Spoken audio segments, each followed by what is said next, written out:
Ladies and gentlemen, welcome to the Big Boys Table, Episode 10, Nekron Hates Casuals. I'm joined by IskatuMesk and Nekron. How's it going, guys? Pretty well, I guess. I wonder if I think my intro just died, so we're gonna do it again just to make sure. Bye, Boron. The Big Boys Table, Episode 10, Nekron Hates Casuals, featuring Nekron. I'm joined by IskatuMesk and Nekron. Hi. Hi. Hi. Okay, so Nekron has come to us with some topics to discuss. I have no real idea what we'll be talking about in totality, so we're going to throw the floor to you, Nekron. And Nekron, what's going on, dude? What are you going to want to talk about today? Cool. Well, that's it, actually. There's a lot of stuff I'd like to talk about. Okay. Well, are we going to talk about Antioch immediately, or? Well, you did say you were playing Antioch with Mesk, so it's only fair.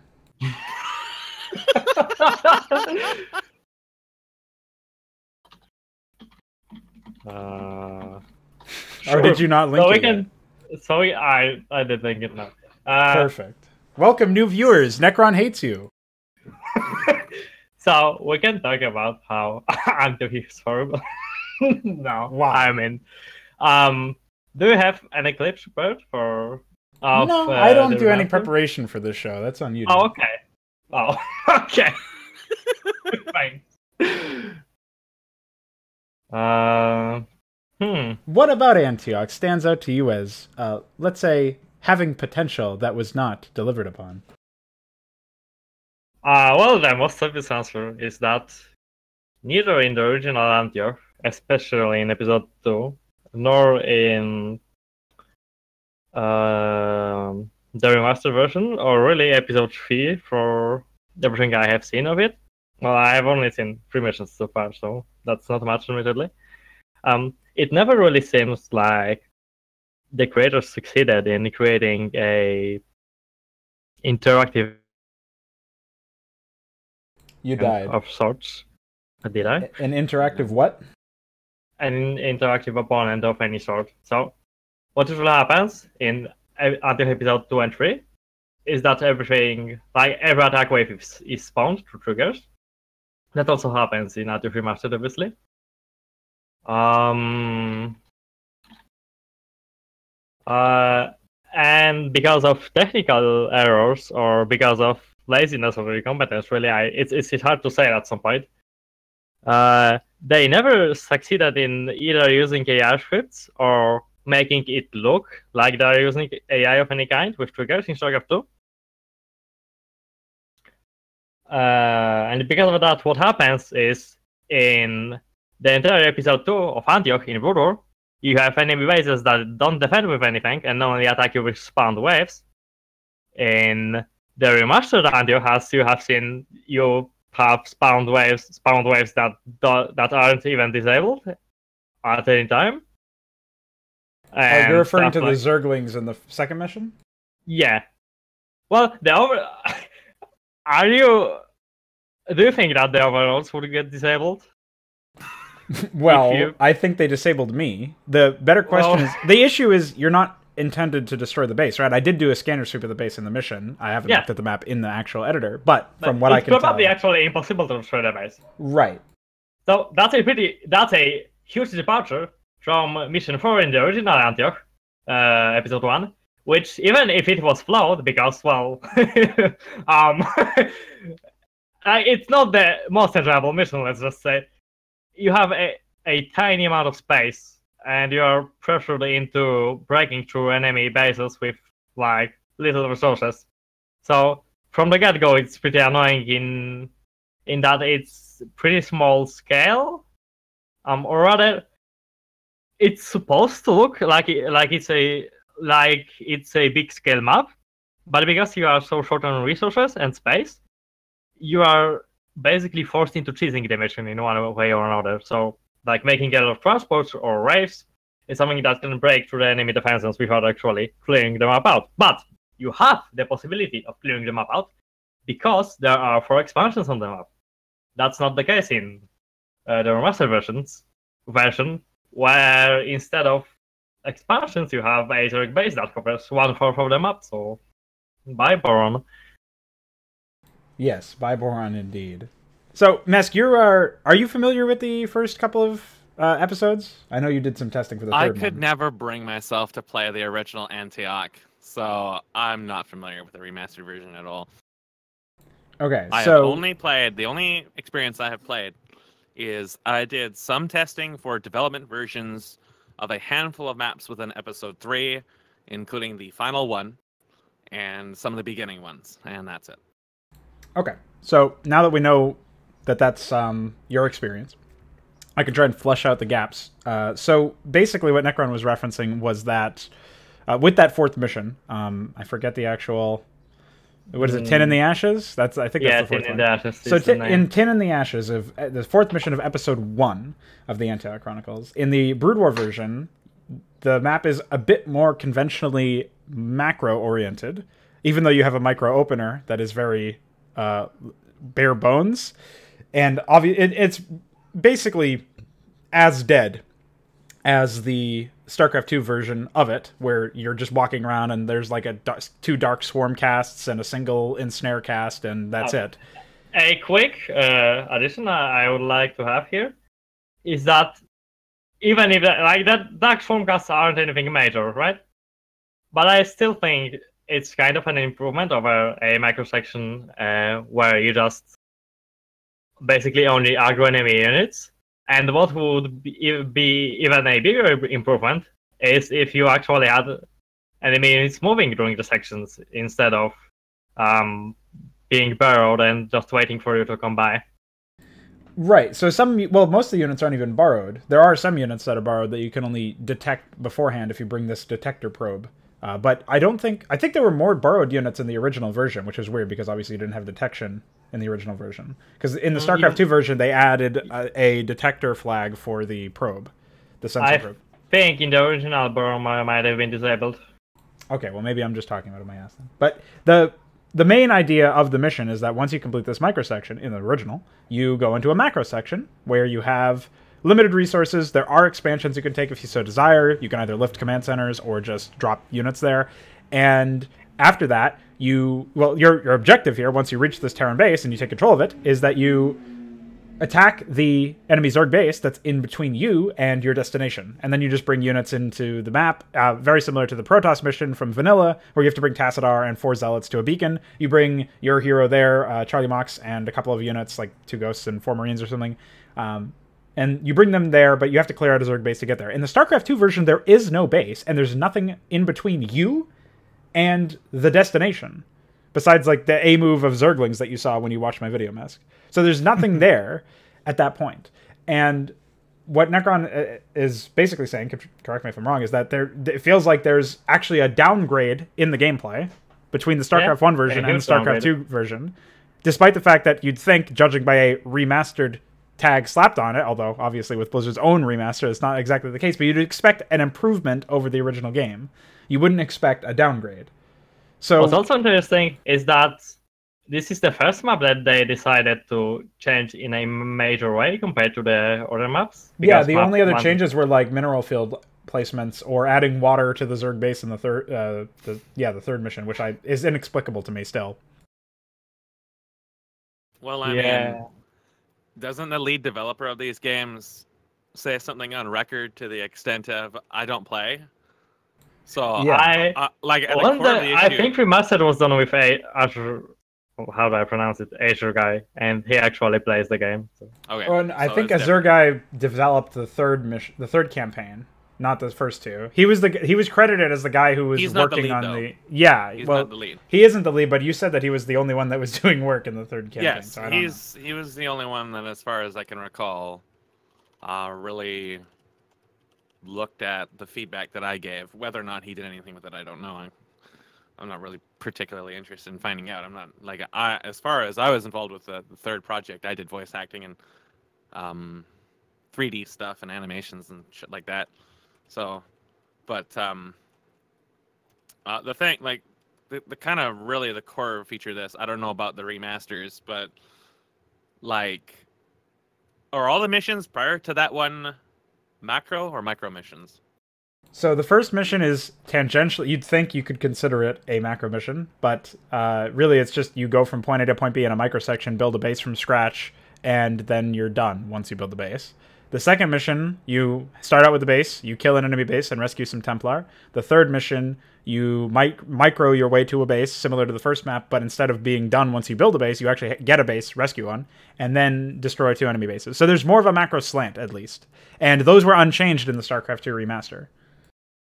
I don't know. I just, to me, like, because you, like, obviously when you're remaking something that somebody else made, and or if it's even something you made, and it's like, however many years between the original project and your project, you're going to come up with some ideas along the way of how things could be improved or changed or removed or added or whatever. So I think it's kind of expected that there's going to be some changes, but at the same time, I have got to ask the question, why remake something from another game? Because for one, Antioch Remastered, no matter who's making it, no matter how many years they put into it, it'll never be as good compared to the original version just because of the platform that it's on.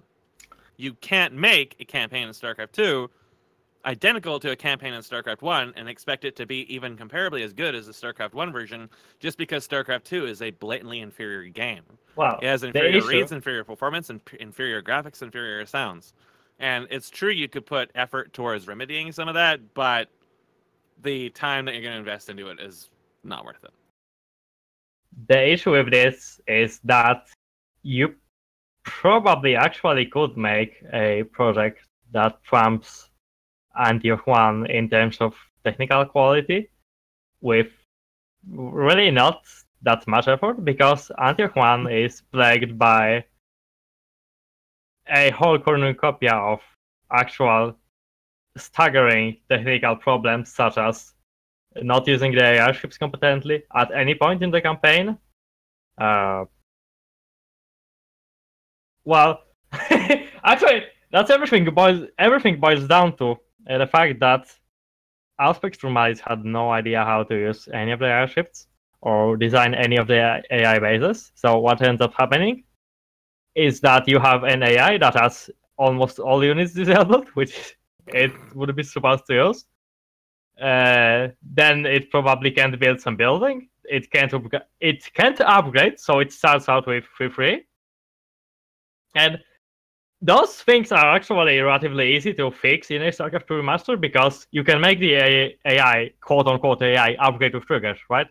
So the problem of it starting with 3-3 because it's dumb and Auspex Trumalis couldn't fix it, is solved through triggers.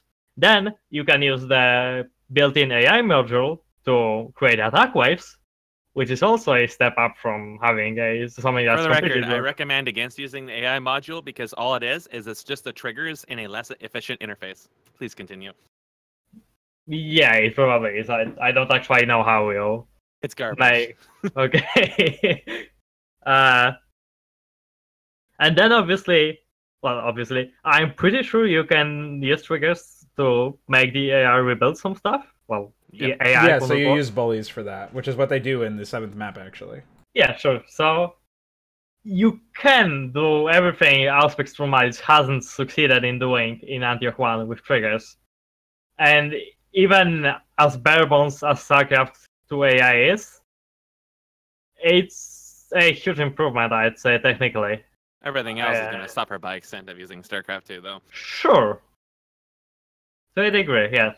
But yeah, it's like the same amount of effort or more effort, you're still going to be held back by StarCraft 2. It'd be better just to do things in StarCraft 1 the right way. Yeah, but definitely.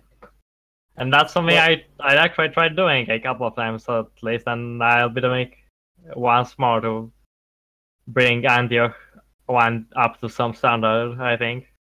So what I'm noticing actually is there is a bit of a trend lately in the StarCraft 1 custom content community of quote-unquote remastering content.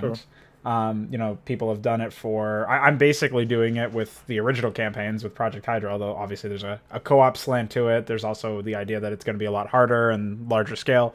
But, I'm more aggressive with what I remake, what I cut, what I change. than most people who would just remaster. You know, we've seen Insurrection remastered. We've seen there's somebody working on one of those anime campaigns by Razor Claw, remastering one of those. You've obviously done some work updating Antioch 1, 2, what was the other one? Ascension of Duran. Rest in peace. And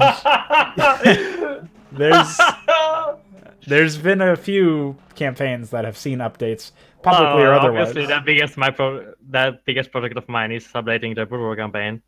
Right, you're also working on the UEDAI project, which people can find out more of if they go into my server. So basically the idea is that there's a lot of people working on updates to existing content as opposed to generating new content. There are still people like myself and others who are still generating new content, but there's more of an influx of people updating and bringing up to a higher standard, at least in theory, older projects, regardless of their origin, whether they're official campaigns from Blizzard or they are, custom user-made content.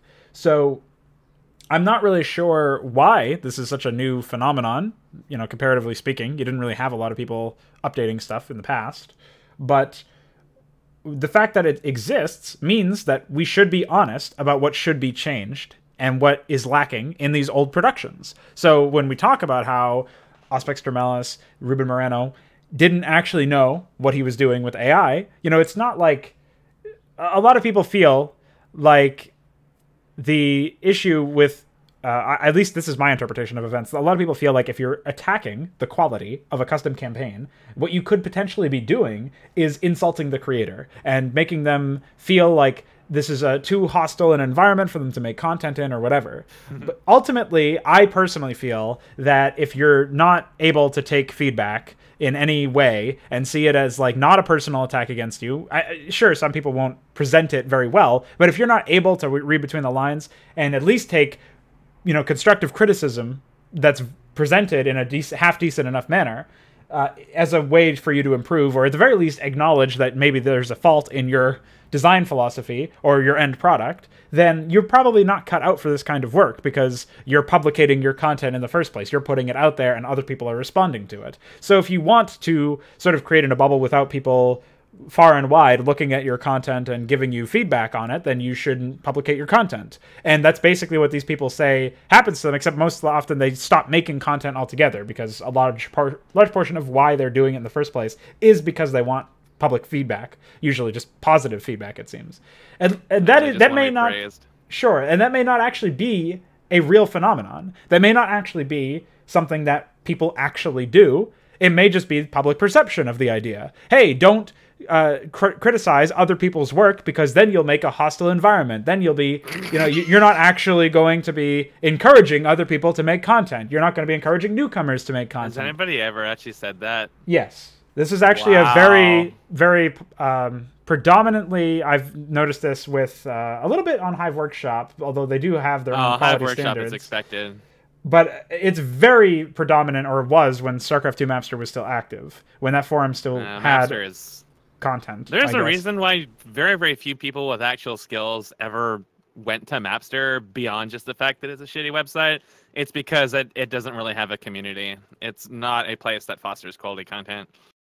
Well, what was ended up happening is I actually was trying to interact with the community in some way, and I wound up reviewing campaigns, quote unquote, or giving my thoughts on some early missions of various campaigns in that area. And what I was mostly met with was people who were not interested in my feedback because it was profoundly negative.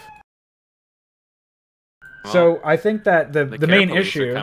Yeah, exactly. I think the main issue with the way that I presented myself was that I wasn't aware that that was the public sentiment, but I didn't prevent, I guess I should have presented my feedback in a less emotional way, because I did at that point come across as more of a ranting lunatic and angry person than an actual person who was invested in educating people and showing people a better way, or at least the idea that maybe some of my feedback and comments and stuff will be used for campaign creators to produce content.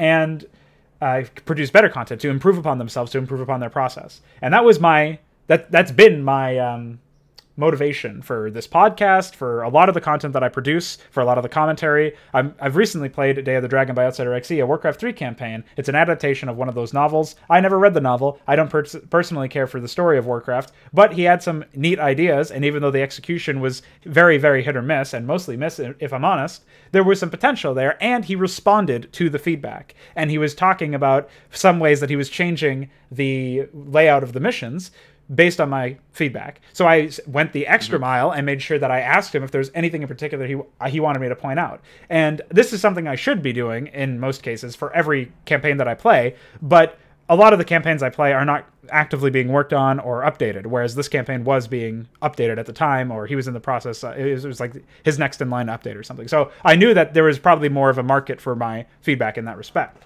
And that has been my motivation for producing educational content or content in that vein for a long time, is the idea that some people will actually be able to look past the fact that most of my feedback is negative and actually get to the point where they understand why that feedback is that way and maybe can take something useful from it. Now, I don't know where along that train of thought most people interpret this as an attack or some personal like slandering, or that the idea that you would have to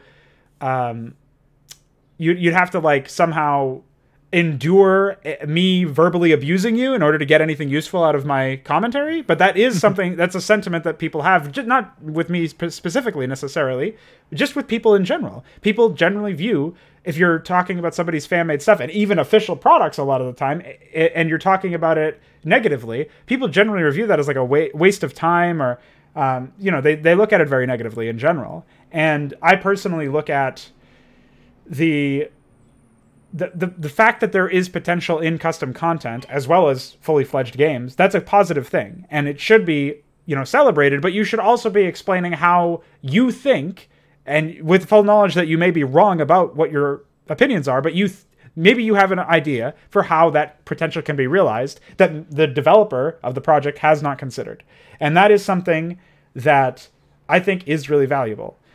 Now, when it comes to the Antioch Chronicles, I explicitly stated in my StarCraft 2 run of the Antioch Chronicles, the remastered run, I explained that even though I don't really particularly like StarCraft 2, and even though I may come across as very negative, a large portion of the reason I'm doing this is not only to inform myself before the Antioch 3 run that's going on in a month from now, it's also to explain to people what could have been done differently. And maybe the developers themselves will look at it and say, hey, there's some good insights here, or something useful. Maybe even none of my ideas are useful to them or good to them, but it gets them thinking about better ideas that they can then use. Like, I don't want to sound narcissistic when I say that I might have good ideas that the developers themselves didn't think of. I'm just putting that out there as an option, and if they can take it or leave it.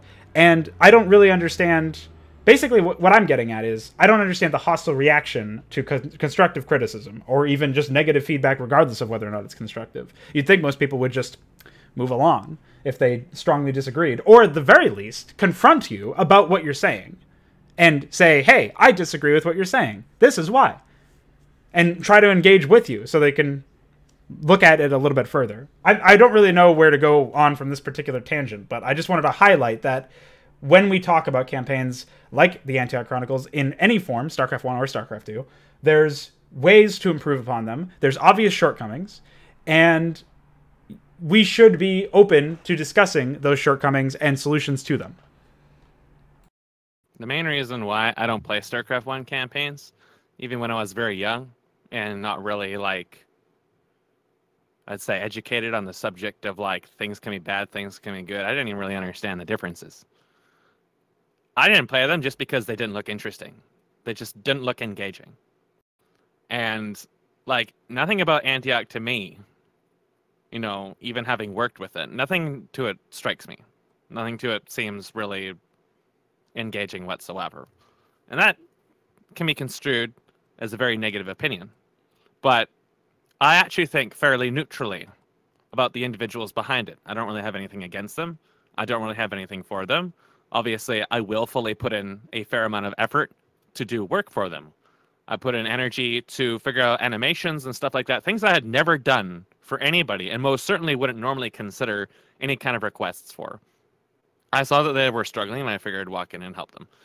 And, coming out of that, I don't really have anything to say. It's like, okay, I helped the project. They needed help. Whatever I thought about the project or the previous projects or the original versions, it doesn't really matter, because ultimately my goal was to help some people out. And I had the abilities to do so, and there was no one else that could. And I've done that for a few projects. I've walked in and there was a Skyrim project who said they needed some voice acting, and I was like, hey, I can do this and this and this. And, you've got a released project that's very big, and you obviously are not going to waste my time.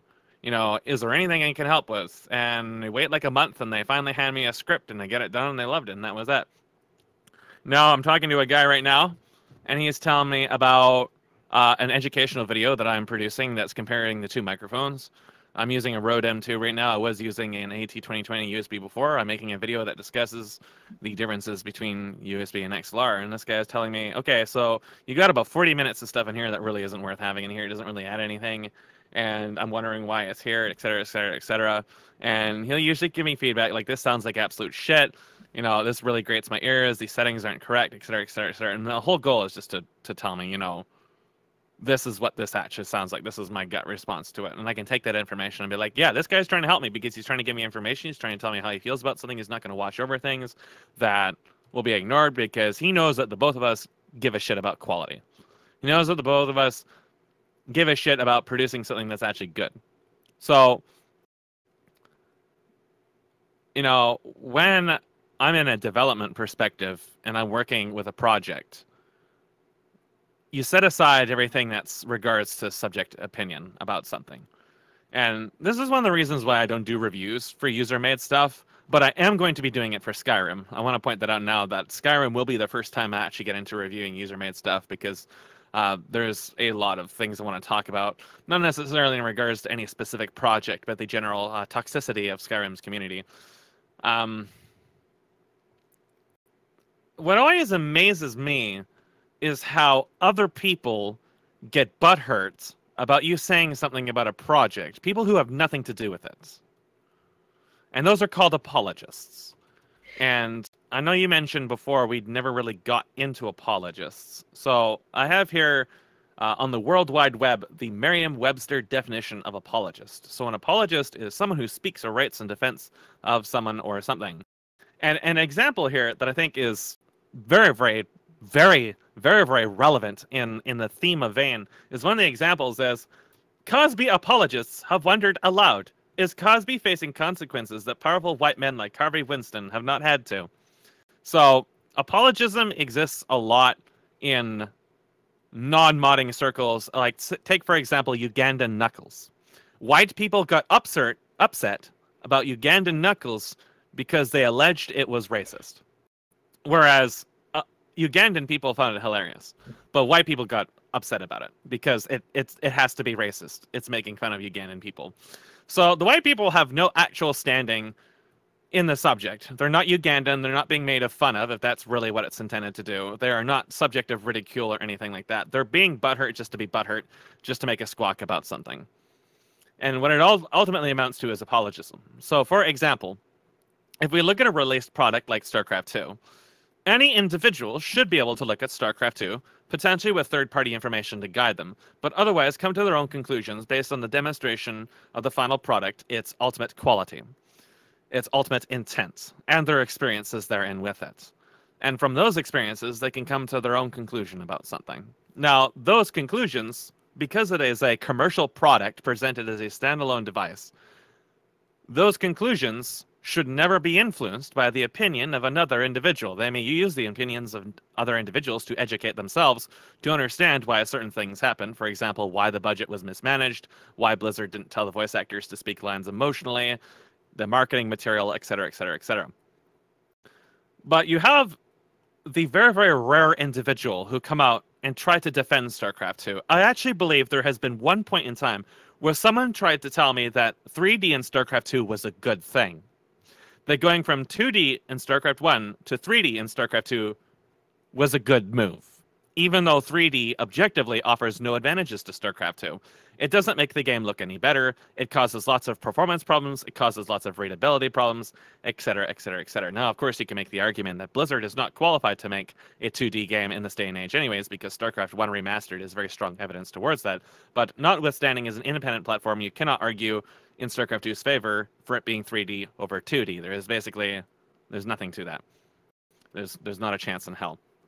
But people will argue in Blizzard's defense. Now, maybe Blizzard has a very, very good reason in terms of cost, because obviously making shitty 3D assets is much cheaper than making shitty 3D assets and then actually rendering them. So Blizzard might have a very strong argument for why StarCraft 2 is the way it is over StarCraft 1. They can defend themselves, so should the subject come to it, and pretty much everybody realizes that. But Blizzard doesn't care because they've got your money, so they're never going to defend anything. But these individuals feel the need to defend Blizzard on their behalf, as if pointing out the things that are wrong with it, not even making, opinion pieces about stuff or attacking the developer, just pointing out everything that's plain as day for anybody who has seen this product can point out, that labels you as some kind of villain. And it's only the most minorities have ever done this, I want to point out. This is a very, very, very small number of individuals who have ever tried to defend Blizzard. In fact, most people ask me why I'm not more harsh in my reviews, because I try to prevent personal bias from entering reviews as much as possible. Obviously, if you encounter an extremely toxic experience, it's hard to do that, but the whole part of being objective is to eliminate your feelings on the matter and break down the technical elements.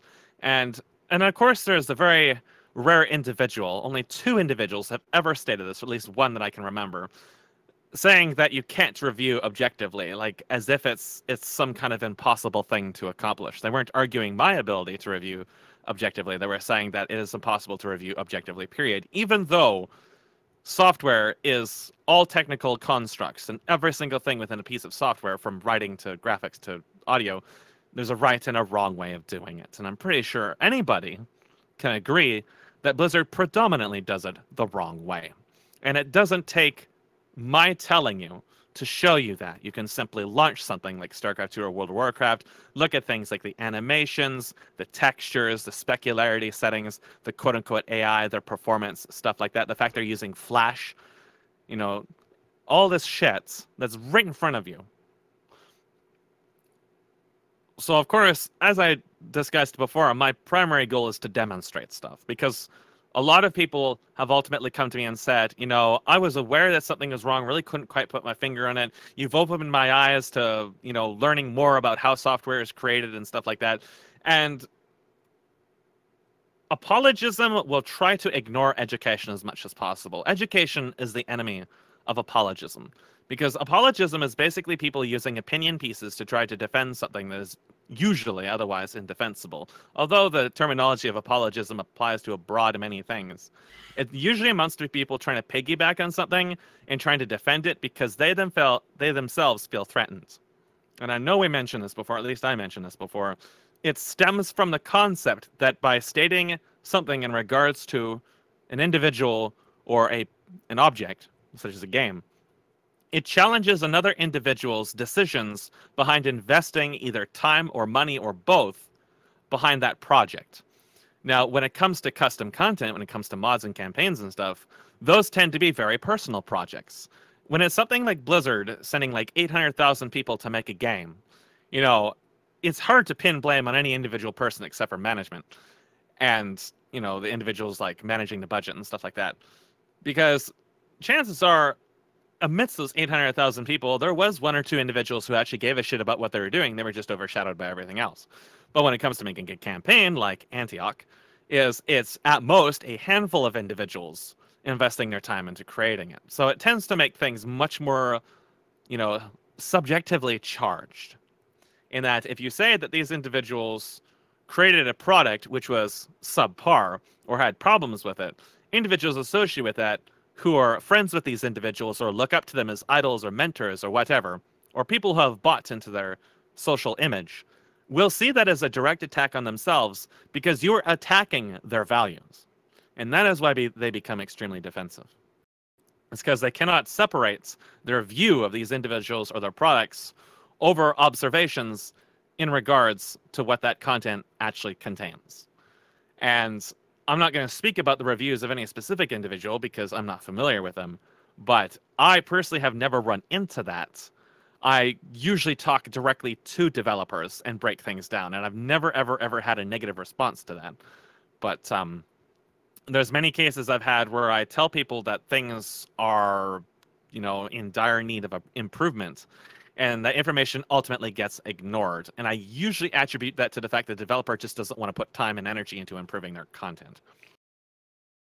Well, here's my question for you, Nekron. Is there something that you've personally experienced that fits in line with the message description? Wait, before responding to this question, there are at least 4 points in this entire round I'd like to address. Sure. So, first is a point of yours. You talked about the remastering phenomenon, and the commander in the chat actually brought up that this is called apparently an Ashes conformity experiment. Yes, I noticed that. And the trend of remastering, according to him, started with a bit of remastering in StarCraft, and then adding more stuff to Warcraft 3, which is a small remaster of sorts, I guess. Yeah, just an update. Which caused Blizzard custom creators to go back to old stuff and reevaluate it. But additionally, what I also think happened is that we now have an abundance of custom resources that were never previously available to StarCraft content creators in the entire history of actually creating content. Because when Antioch Chronicles was being created in 1999, Auspex didn't have any ways to debug airships. He didn't actually even have a tool to open up airships in game and in a notepad or anything, and see what do they want to do or what do they request. So even if he really wanted to, he had no actual ways to inspect them more thoroughly than what the game itself allowed, which is not bad because... Yeah, I do want to reply to that because that is something that I haven't actually probably expounded upon in any of my videos, is that whenever I'm talking about name dropping Auspex Termalis or playing one of his maps and commenting on the quality, it is worth saying that the reason why it's so dated is because he didn't have the tools to actually improve upon it. And he is it seems like he pays attention to detail. You can say what you want about his voice acting, but the edits to the voice acting, while sometimes turning the Zealot and Dragoon heroes into complete unintelligible messes, or the Archon is a good example as well. Yeah. When you get to the Dark Templar voice for Moloch, it's very, very faithful to the original Blizzard Dark Templar voice. I don't think that's necessarily a good thing for that character, because then he just becomes generic Dark Templar in my head. But the idea that you're trying to make a Dark Templar sound like a Dark Templar, well, you've succeeded in large part. And with the Terran voices, there's a lot of attention to detail with the background sound effects. There's the radio. There's the soft medic pager sound effect that happens in the second campaign. A general resource library was released for those around that time, so I don't see those as anything standing out. Well, actually, I find that they're very distracting in most cases, because if you think about it, a lot of the dialogue in StarCraft doesn't actually use a lot of those sounds, or they use them very, very sparingly. I'm not speaking to the quality of the end transmissions. I'm saying that there was effort put into it and a vision that he wanted to achieve, and he achieved it. So you'd think that if his vision is a functional map with functional AI and he couldn't achieve it, it's not like he probably did try a number of different things. At least I would give him the benefit of the doubt in that department based on other elements of his project. Clearly, you can see that based on how much stuff he disabled, or the many iterations. Sure.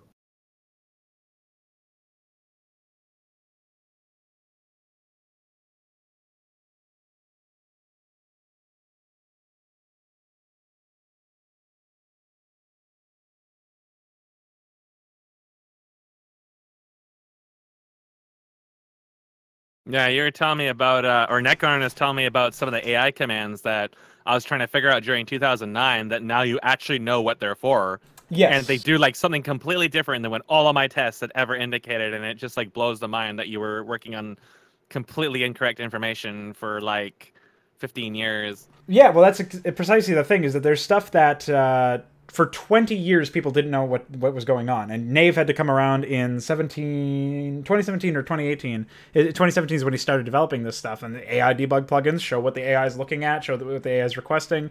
There's nothing there that he at that time that he would have had access to. And indeed, Mesk, you've yourself worked with AI extensively with total conversions in the past, so obviously, even though you were using extensive tests, looking at like eye tests basically is all you could use, you still had incomplete or completely inaccurate information depending on which one it is. When you're shooting in the dark with Blizzard stuff, you really are shooting in the dark, because a lot of the stuff is mislabeled and non-functional or doesn't work the way it's supposed to anyways, or is like super situational. So all you've got to go on is your unit tests and just testing, observing, and trying to find correlations between stuff. And apparently all those correlations just were incidental despite the sheer amount of time I put into it.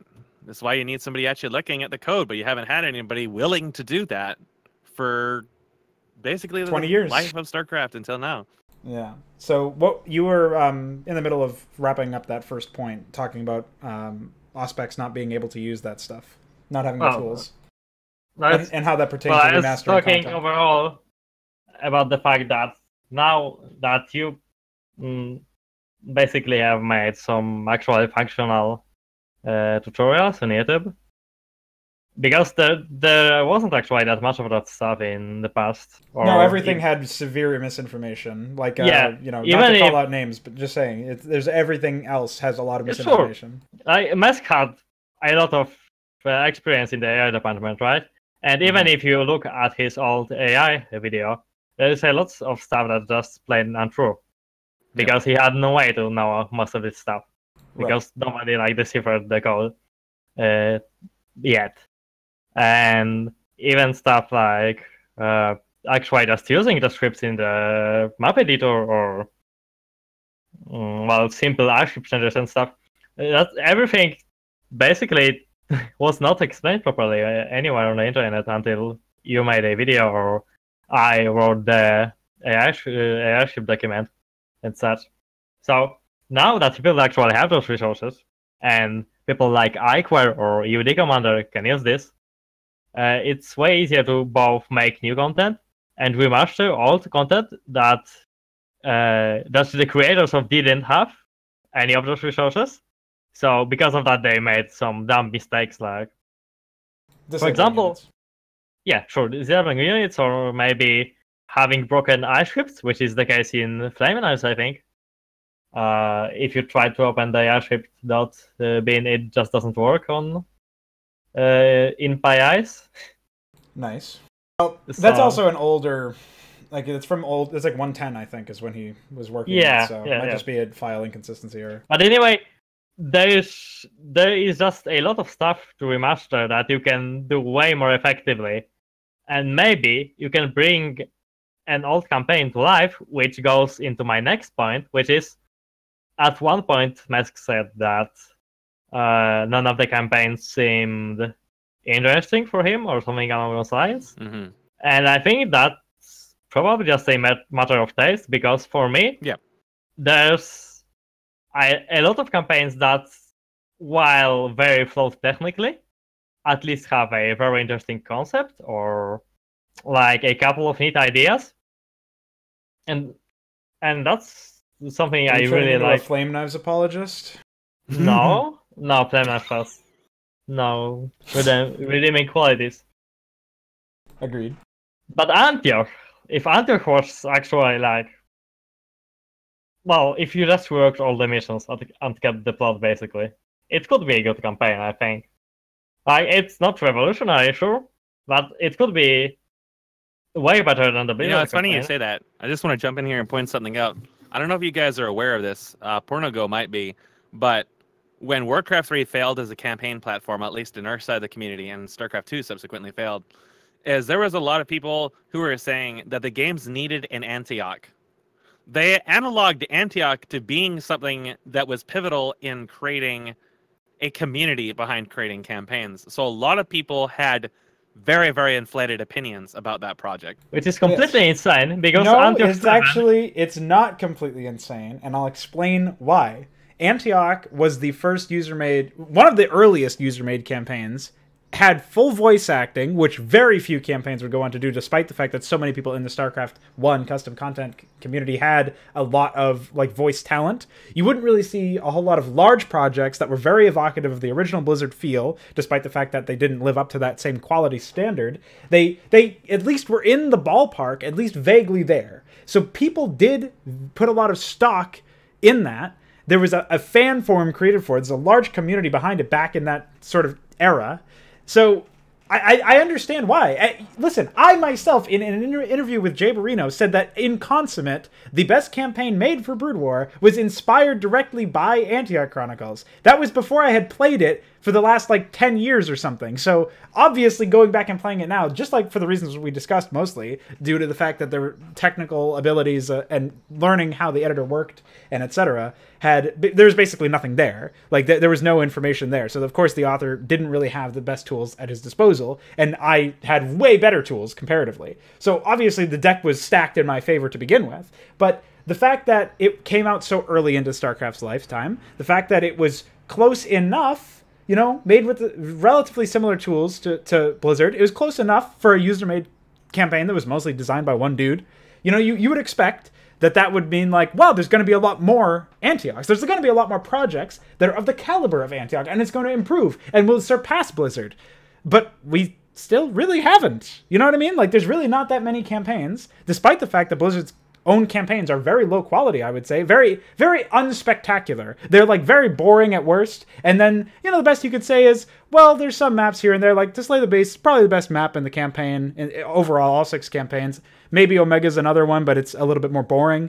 And, you know, the story's all right. We were all really young when we first experienced liked the love it. Story. It was so, very engaging. Yeah, you know, we were really young when we experienced it, so we're probably looking at it through rose-tinted glasses. But just from a gameplay standpoint, just from a construction standpoint, how it was put together, how it was assembled, the production value, Antioch was closer than any other campaign, probably for several years, for like over a decade. I would argue. You know, there hasn't really been very many campaigns that were on the caliber of Antioch, let alone the actual vanilla campaign. So that's probably why a lot of people put a lot of stock into Antioch and analog it to other projects and other engines, other platforms. Just because, like, well, has there really been a campaign in Warcraft 3 or StarCraft 2 that was in the ballpark of the original campaigns made by Blizzard, as bad as they were? Not really. Not in the same way that Antioch was. At least not to my knowledge. I haven't been introduced to any of them. Don't say Annihilation either way. Annihilation. Fuck.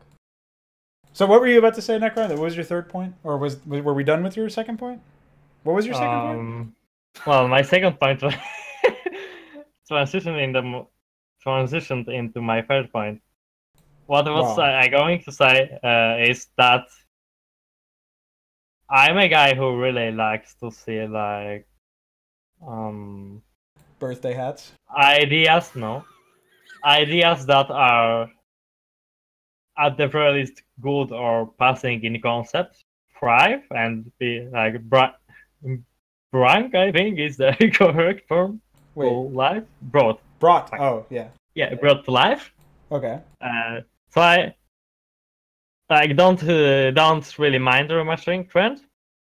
And one thing I'd like to add about Antioch is that it's not an excuse, in my opinion, that he had no tools in 1999, because he's still alive, and it's That's a threat. You can't say that on stream. And he had a lot of opportunities to update his own campaign, and it certainly wouldn't like take him more than a month to actually make it playable, because stuff like Map 7 is, well, it took you a half an hour. There's a guy called Connor. Maybe people on the stream might not know him, but he's like a 300 APM player, and he actually had a lot of problems beating that map.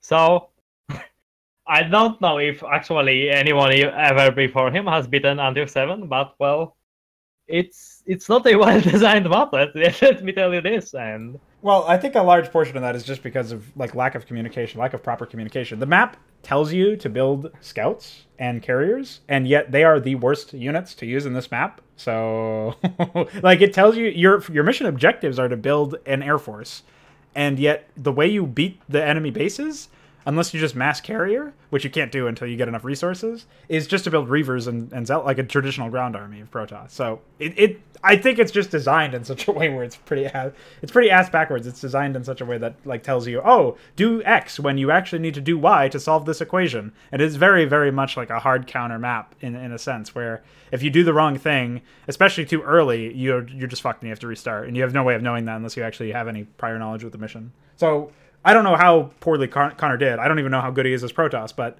presumably he, despite being a good enough player, he probably had to restart it about the same amount of times as I did. So, another thing I could bring up while mentioning how easy it is to how much would I actually like to see people going back to their old content and improving it. The original authors, correct? Yeah. Is I would really fucking like to actually, that also goes into a point Mesk made. I would really like to see Blizzard going back to StarCraft 1 campaign or StarCraft 2 campaign and actually improving on it, because there's a lot of stuff that could have been made better, and most of this, contrary to opinions of people who would be apologists of Blizzard, most of this would be made in like 15 minutes in StarCraft 1 when it comes to the very bare bone bugs, or maybe a week of time if you like actually wanted to make the campaign more interactive or more interesting. And presumably it wouldn't really take that much long to fix the most outstanding issues in StarCraft 2 either. Like, I can't imagine that actually adding a defense module, for example, in StarCraft 2 would be too much of a hassle for the creators of the game, right? Might destroy frame rate. I don't know. Well, well, that's sure, but that's still on them, right? Yeah, I mean, I definitely agree with you. The fact that you designed a terrible platform is not an issue. It is an issue. It's not an excuse to not try to improve it, in my mind. I think that Blizzard has two problems going for them. First of all, they don't have anyone on staff who even knows how their own game works, because it is just this like giant abomination of middleware and shit phoned in from India. And they actually don't think that there's anything they can do to improve it. They're actually like living this illusion that they've done a great job. And that's like the most toxic thing for it all. Blizzard has no desire to improve. They have no drive to improve. And from their end, in the business standpoint, they've already got everyone's money. Why would they improve anyways? Well, but you have stuff like Brood War, where a random Blizzard employee could just log onto Star Reddit, go into the modding section, download PyMS, and actually fix all the iScript bugs in 5 minutes. Then fix all the iScript bugs in like 20 minutes tops if he knows what he's doing. And, well... that would probably get him fired. That's the kind of company Blizzard is. Well, in order to make even the smallest changes in these huge companies, you have to go through a million different channels because they are so unwieldy and mismanaged. So if like this is the same thing I was talking about in World of Warcraft, it's like, why doesn't a single person go in and fix all these colossal UV issues everywhere that every single user who plays the game is going to see just smashed right in their faces every single time they go to any one of these zones? Most of them can be fixed just by popping into 3ds Max, pushing 2 fucking buttons, and you're done. And that's it. Can you elaborate on the big company management thing? Because I know that people got really mad at you the last time you talked about the way companies are managed, but I don't think you are that wrong. Like, from my experience, or rather from my friends' experiences in work, working in big companies, it actually is like that. You have to like go through 30 hoops. Well, the point I wanted to make was that there's probably a build of the game, of every game that Blizzard runs currently, like StarCraft 1, Warcraft 3, World of Warcraft. I know for a fact there's builds of World of Warcraft out there that, well, are probably long outdated now, but that fixed issues and just never got shipped. It's just how this stuff works. Like, there are people out there who are developers who actually give a shit, who know that it's an easy job to fix, who have already done the work. And it doesn't get shipped for one reason or another. Now, I don't know what justification you can make for that. I don't know what conclusions you can even draw. Maybe it's just mismanagement. Maybe it's incompetence as opposed to maliciousness. Maybe it is maliciousness. Mesk can probably speak more on this because he's had more contact with Blizzard than I have. But that's my experience, is that there are builds of games that don't ever get shipped, despite the fact that they fix issues. Maybe they also introduce other things. Maybe that's not the full story. Maybe there's a different reason why they didn't get... Maybe there's an actual reason why they didn't get shipped. I don't know, but that is actually a reality, and it definitely has a big bearing on the management itself. People can get mad if they want when I say companies are mismanaged, but if an actual Blizzard employee tells me that they're mismanaged, and Blizzard says that they're mismanaged within their own interviews, I am more willing to believe the horse admitting the own horse's faults from its mouth than some random retard on the internet who claims to be a software developer because he uses fucking HTML. Destroyed.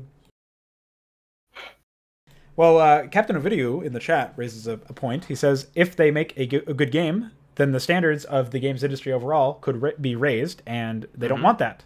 Yep. So I think that does have merit. This is like, But this plays into another thing. Let me address this for a second. I'll let you continue.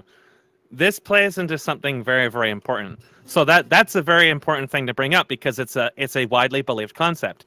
If somebody produces high quality software, other people will be inclined to produce high quality software to compete it. That's the concept of the whole free market thing. It makes sense. But this is the thing. This is actually what really happens.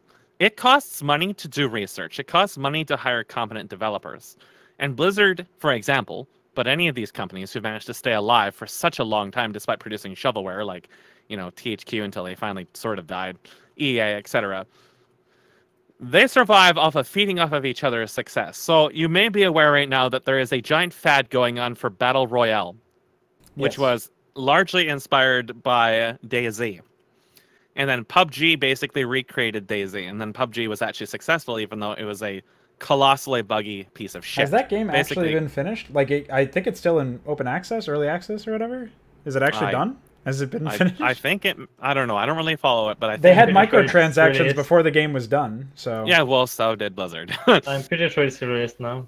So I'm pretty sure it came out. So anyways, the thing that actually happens, and this happens a lot with non-digital industries as well, is people either come to an agreement to not compete. That's a big thing in Canada. We have two major internet service providers. One is Bell, one is Rogers. It is a duopoly. And everybody in the entire country suffers from the duopoly because the companies own the line. They own the infrastructure. And it's not like America where the government owns the infrastructure, or at least part of it. So because the companies own the infrastructure, if anybody tries to compete with them, they just throttle the shit out of them. So we had an upstart, independent ISP show up at one point a couple years ago called TechSavvy. And at the time, TechSavvy boasted stuff that was basically unheard of in Canada in terms of your speeds for your costs. And I believe they may have also advertised unlimited bandwidth, which is also basically unheard of in Canada, at least for most of the country. And but they're still using another service provider's line. So the service provider could, offer competition and say, hey, we're going to drop our rates to keep our customers. But that costs money, and it would cost them more money in the long run. They would much rather just rig the connection. And then TechSavvy complained that, this other company was slowing down their connection. And I can't remember if there was a lawsuit over it or whatever. But the net result is the company kept throttling them, and TechSavvy had to adapt by enforcing the exact same things everybody else did. So they fell off into obscurity, and Canadians are still stuck in, worse than Mexico level internet. And in the games industry, people don't like competing at all. They like copying success. So, for example, the Battle Royale. That's a big one. But also Dark Souls. You notice how this crummy Japanese title that really wasn't that great in Japan whatsoever comes over to America, and Americans praise the game as hard. The same Americans who thought Devil May Cry 1 was too hard, and now all the developers are like, holy shit, we can make games that kill you, and let's call it something Souls, or call it the Souls of something, or make it like Dark Souls. And then you had 1 billion fucking Souls clones come out. Pretty much all of them were worse than the actual genuine title. Now, have a look at StarCraft 2 for a moment. There hasn't really been RTSs released for a really long time. But StarCraft 2 comes out, and then there's a bunch of like pseudo RTSs, more like RTTs that show up at around the same period. And I mean, Dota is another excellent one as well, because there's 1 million MOBA clones. And now one of those MOBA clones has more players and viewers than Blizzard is ever going to have on anything besides Jock MTG. And the thing is a lot of these companies, even if an individual wants to really put an effort into something to make something original, they're usually not the ones actually calling the shots. It's the investors calling the shots, the marketing drones, and they're the ones pulling the strings in the lead. And Blizzard is very heavily mismanaged. There is no possible defense you can make of Blizzard's case for management when you have shit like the StarCraft 2's patches not even reflecting what was actually in the game. I remember bouncing around with the Infestor so much during the beta for, I believe, Heat of the Swarm. And patches were just very indicative of individuals and their company not communicating. And that is a standard thing within most of these games. I have people from the industry telling me that the quote-unquote artists who make content for a lot of these games, they don't even play the games.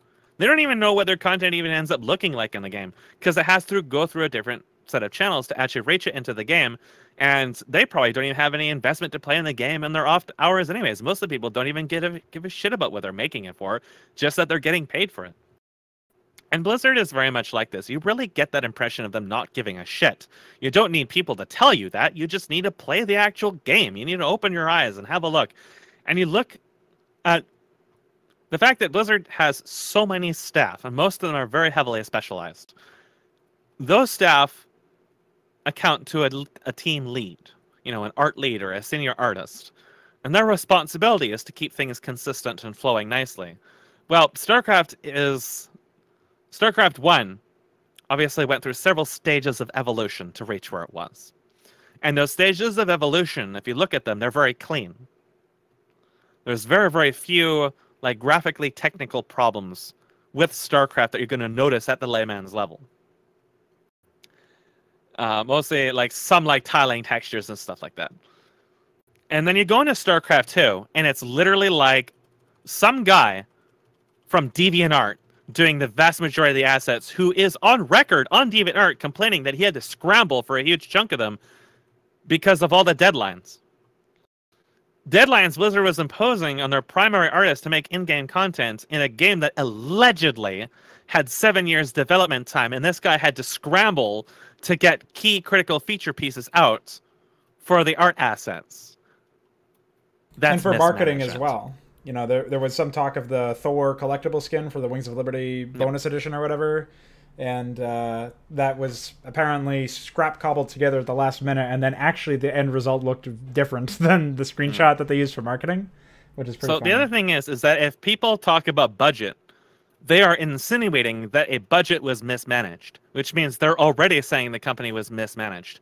Once in a blue moon, somebody says that budget costs are the reason for why things happen. Okay. But the thing is companies like Blizzard have staff they hire specifically to manage budgets. If you are saying their budget is showing a low-quality project, that means that budget was mismanaged. So the fault still lays with the corporation.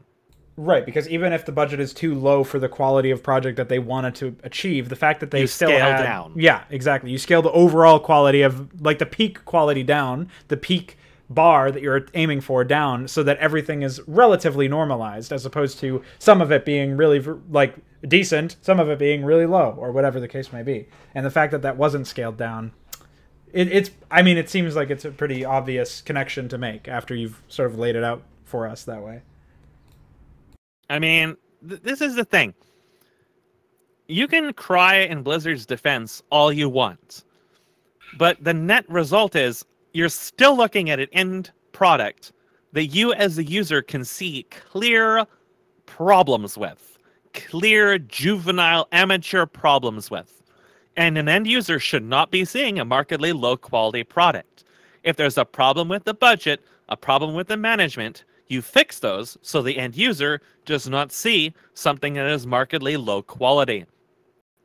And the entire concept of an industry improving by a result of people pursuing quality doesn't work, because Blizzard is successful for reasons not being producing quality content. They really feed into focus marketing and apologism.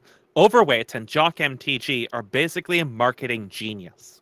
So now look at how many quote-unquote games have come out in the last while that literally copy-paste Overweight. And Overweight is just Team Fortress. It's just Team Fortress from another big logo. The art is precisely the same. The art is cheaper and much faster to make than even the art in StarCraft 2 because it has no detail or effort placed into it whatsoever. The vast majority of the game doesn't even have unique animations for events that happen within the game. It's a goddamn mess. And notwithstanding the actual gameplay aspects, Overweight succeeds exclusively because it's a Blizzard game and because of the adrenaline addiction of loot boxes. And it succeeds very, very well. Other developers look at this and they realize that Blizzard has probably invested maybe a total of about $50, $60 into Overweight. And that's about it. That's really like the real world value of Overweight, because it's just a bunch of just junk, just hodgepodge, just slapped together. And some people are going to legitimately enjoy it. Okay. But the vast majority of people are bought into loot boxes, which is just hysterical. See, what I'm looking at is... I have to go AFK. Sure. So, well, actually, I was trying to respond exactly to something he said, so it's pretty unfortunate. But one of the things that I wanted to talk about is that Mesk brought up the idea that when you're... Like, basically, this whole conversation spiraled up from Captain Video in the chat saying that the... people don't raise quality because if they do, then other people will raise quality and it'll just keep skyrocketing up. Or ideally, that would be the free market ideal. Now, the problem is you can market better and get more money, or at least equivalent profit, that you would have if you just developed better. And marketing is comparatively easy than actually designing a game and doing it better. It's not to say that they don't invest in marketing, because they obviously do. Marketing budgets are absurd. But if they put that money they took that money away from the marketing department and put it into the developing department, there's a chance, a pretty high one, that they wouldn't get the same return. So they're going with a safe bet. They're going for what they think will generate them the most income and what seems to be generating them a lot of profit overall by investing in the marketing. And because they're marketing better than they develop, they're still getting more money than if they developed better than they marketed, or they put more emphasis on one over the other. It seems like the marketing one is the way to go for a lot of these developers, a lot of these publishers. And I think, it's not impossible to have good marketing and good development. It's not impossible to have a good game that's marketed well. We see it with movies a lot. So I don't see why it would be so arcane for this. And there's probably examples of it in the past. But, I mean... It looks to me like it's something that is... I don't see it being salvaged anytime soon. So I don't know if you have anything in particular to talk about that based on what Mesk was talking about earlier or what I just mentioned, Nekron. Yeah, I kind of have, but it goes pretty far back. Well, let's hear it. We were waiting for Mesk anyways. So... At a few points, Mesk brings up how people are basically better to be better or something. I don't really agree with that. They're better with what? They are being bettered just to be bettered. Or they're being upset just for the sake of being upset? Yeah. I don't really agree with that, and So, Mesk doesn't really seem to recognize... Hi. It doesn't seem to me like Mesk recognizes that people don't actually pay... Like, people don't actually even realize that the game they are playing was made by actual people. And while playing World of Warcraft, they don't consciously make notes that the 5-pixel textures they are seeing have been actually made and paid by for by like a Blizzard employee or something. Like somebody was actually asked to make those textures, right? Mm-hmm. People Well, I think a lot of World of Warcraft is actually generated with a script. That seems to be the case. maybe, but anyway, there The was assets are some still paid work for by the involved. company, right? So Yeah. they're still Yeah, So the yeah, company yeah. puts in an investment. There's a budget that says you can put this much into your art. You can put this much into your audio. And then that budget is basically like the salary or whatever But paid to the people tend employees. to excuse that because, like, they, at least to me, it seems like with many of those issues, when I talk with friends privately about private, fuck, Privately. about them, in your privates.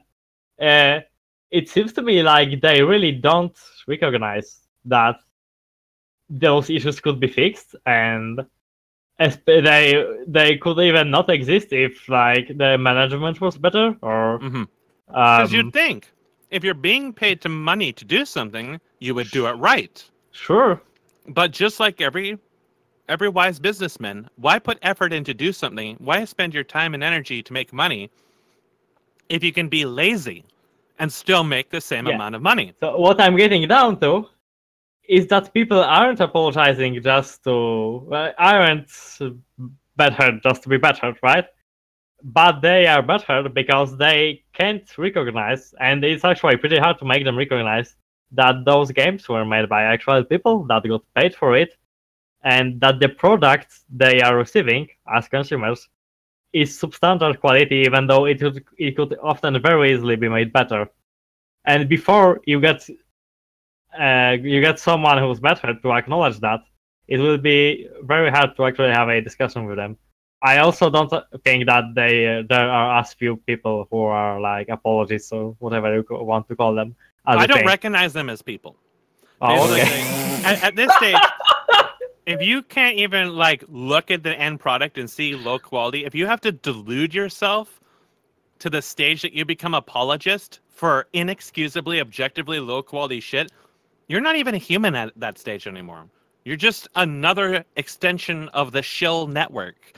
And I won't recognize you as a human. So I don't have conversations with those people because it's pointless. You're not going to convince them of anything if they can't see what's right in fucking front of them and come to their own conclusions. At least be open-minded about the concept that something is going on here. Then at that stage, there's no point in even interacting with them. And that's precisely the kind of people that these companies market towards. I wanted to just address that guy asking about, wouldn't the state improve? And I'm bringing up these examples like Overweight and the Battle Royale because this is everywhere and it's existed since before Blizzard. If someone else was successful, people are going to copy what was successful and try to ride that. Because a lot of the people who are making games don't play games. A lot of the people who are involved in making software don't use that software. Their goal is to be successful in a business sense. And the marketing says this right now is hip and trendy. So if we ride the hip and trend, we're going to show up in the hashtags. We're going to show up in Google search. We're going to show up on YouTube. We're going to show up as an association with this. By extension of associating with it, we're going to get hits, and some of those hits may turn into sales. And there is indeed people relying on following misinformation. People may not know that Overweight is a Blizzard title. And they may see something on Steam that looks like Overweights, and that maybe it looks similar to a YouTube video, and they might buy into that instead. A sale is a sale. It doesn't matter how you get it. It doesn't matter what people do with it after they get it. So long as you get their money, you are successful. And that's entirely what focus marketing is all about.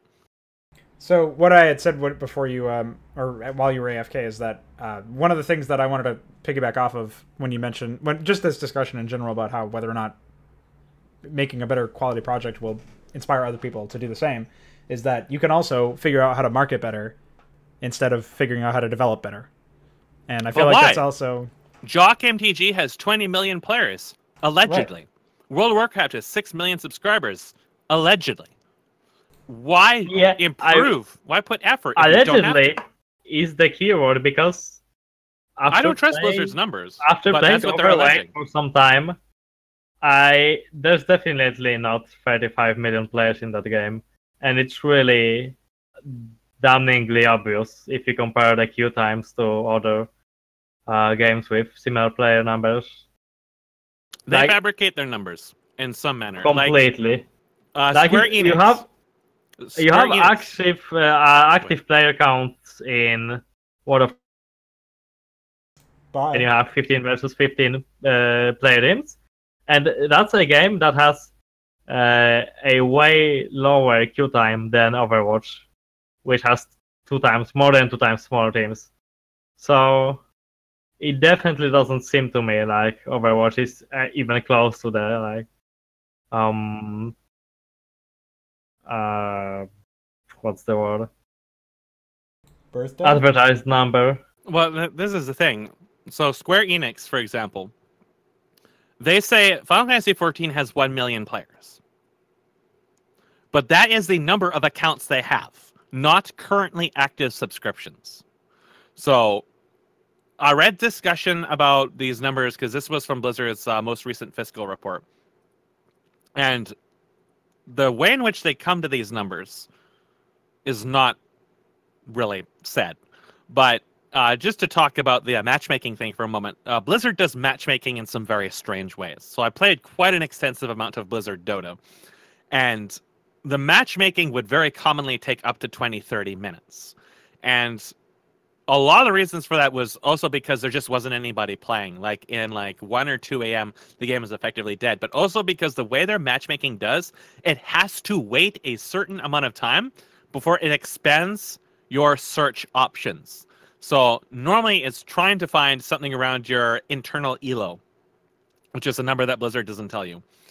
And if it doesn't find anything in there within, say, 5 minutes, then it starts increasing that. So what's actually happening is there's actually just no players at your elo at all. And it can't make a match with them. And then it has to wait however many minutes before it starts expanding, the sensitivity of which elo it's going to allow into your game. So That what also is happens happening? in League. But in League, that's not a problem because they actually have a player base. So Yeah. there's usually people around the wheel.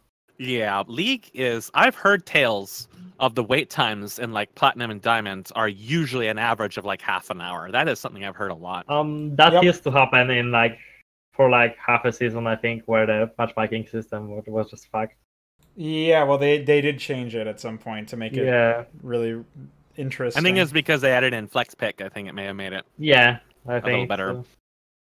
so. It's really funny.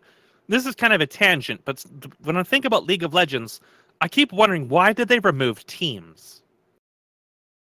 Was it specifically to try to get people out of team games and back into duo and solo queue with Flex Pick so that the queue times they are better, or what? basically added them. Well, they said Wait, when they like- removed them, their justification was that nobody played it. I don't They know did. why. Well, Those were certainly actually I pretty did. short queue times. Yeah, absolutely. But even if there weren't people playing them, why did they remove them when fucking 3v3 was still around with no players? Yep. They didn't remove 3v3. They actually added a ranked option for 3v3. Yeah, I don't... It's like, what? I All don't right, know. man. They recently re-added it, but it's why was it gone to begin with? Some of the decisions Riot makes are I very think they baffling. tried to replace it with Flex queue. Yeah. And it ended up in a mess, and it made everybody really, really angry. Because you would be with one person, and you'd end up against a 5-stack. No, And I just read that bitching can about that happen. constantly. They People actually, bitched about that all the time. You can only match if you are duo queuing with someone, you can only match a team that has a duo queue in it. Well, I don't know why they were Yeah, bitching wait. about that. Maybe that's a recent change or something. Because there was a lot of maybe they were just complaining getting about trolled. I think it was the case you're describing, where you are a duo queue and you meet a 5-stack, would only happen for a week, and then they patched the matchmaking. Well, there was definitely a lot of complaining about Flex Q. I know that much. But then again, League's forums are very Blizzard forums. unproductive to read. The thing is okay, criticizing is one thing, but a lot of the bitching that people do is so unfounded. And I think that is in part for one of the reasons why you get such a toxic response whenever you start talking about you know, how this could be improved, how that can be improved, why this was done wrong. Because people are more or less going to associate that with just the people who bitch on these forums. They post like 1 or 2 lines of completely incoherent gibberish, just slinging shit around for the sake of it, and with like no real founding or education whatsoever. Like, especially balancing posts. Like, I used to read a lot into balancing and stuff, and after understanding how these companies do their balancing and stuff, to me it always seems so asinine whenever anybody complains about balance on their forum, because they're never going to give in to an individual's feedback on balance, regardless if it's like actually balanced or not. Companies like Blizzard and Riot go exclusively off of internally generated statistics from win rates, or something like Hotslog's win rates. That's all they review. They don't care about individuals. They don't even read the forums. So, well, I can speak to this somewhat because I think this does feed back into the whole, like, why do apologists apologize? Why do critics get attacked? One more thing I have to add to this. Okay. Blizzard does. I'm 100% sure that Blizzard does all balancing internally, and they have a public beta environment of sorts when they just released a custom map with the balance changes for a month, and they get the feedback of it. But it seems pretty dumb, honestly, and I don't know how much of the feedback. The betas are PR stunts. But Riot actually has a list of around 40 most prominent players using a given champion for every champion, and they communicate with them through emails before every major reorg or change. And that's actually been confirmed by people. Like before Xerath's rework, they actually communicated with a lot of his mains. Yeah, well, they also told High of Cloud9 fame not to play Teemo anymore because now they had to nerf him because he played them in LCS after he like. So well, yeah, you they can't did. really listen. They may actually do what you're saying, but it's never really been internally consistent with Riot. They had a lot of growing pains. It's definitely not consistent, but they do try to make a better job of it than Blizzard, in my eyes. Maybe. The League of Legends is a shit fucking very favorably for them. Yeah, I wouldn't say that League has been a positive experience. But that's not necessarily an issue with their pipeline. It's more or less an issue with the Mongols they have trying to balance the game. Man, even saying that in regards to Riot makes me mouth filled with bile. Well, I don't know. What I wanted to bring up with regards to the balancing, the clamoring for balance or whatever, is that a lot of people actually look at, they balance of a competitive game like even Counter-Strike, but you'll also see it with StarCraft 2, StarCraft 1, everybody begging for the pathing to be fixed because they can't be fucked to actually learn how to micro units. It's a lot of lack of personal responsibility. We're talking about this today, and the pathing thing mostly stems from the fact that people don't understand the reason the pathing is like this. They also don't understand, like, they're looking at it as, this should be changed, instead of thinking like, well, if it's not going to be changed, let me just explore the thought process of, this is a part of the game that's not going to be removed. How can I best use this? They don't really look at like what they can change about their own play. Even just getting them to explore the idea of how should it be changed, to realize how actually good it is in the current version. Also, there's a significant difference between making core changes to the entire game like that and then fixing problems. Like, if you, for example, let's say Blizzard came to you and said, okay, I'll give you 1 day and I'll make fixes to this game. If you told them to change the pathing, they probably wouldn't have even begun to have started on it in 1 day, because to change the pathing in these games requires a lot of testing, a lot of unit testing, and like to change like Brood War's pathing would fundamentally change the balance of every single thing in the game. Every single thing in the way the game behaves would change if you change the balance. Like, StarCraft 2 is just blobs ramming into each other. That's largely because of the pathing, and I guarantee the pathing is just Warcraft 3, but with some decolliding behavior thrown into it that's very, very inefficient because it seems to chew a lot of CPU. Well, there's also push priority in the fact that there's no formations. Like, everything really just slams into itself. So, but because of the pathing in StarCraft 2, that defines so much of how the game actually plays. Imagine if the game had more like realistic collisions, so units didn't just get stuck in each other in this ugly mess. And if the pathing was more like StarCraft 1, the game, like without changing anything else in the game at all, the gameplay would be completely different. So a lot of people who complain about the pathing and stuff, they have no idea the sheer impact of just changing a few simple things with pathing would actually have on the balance for that game.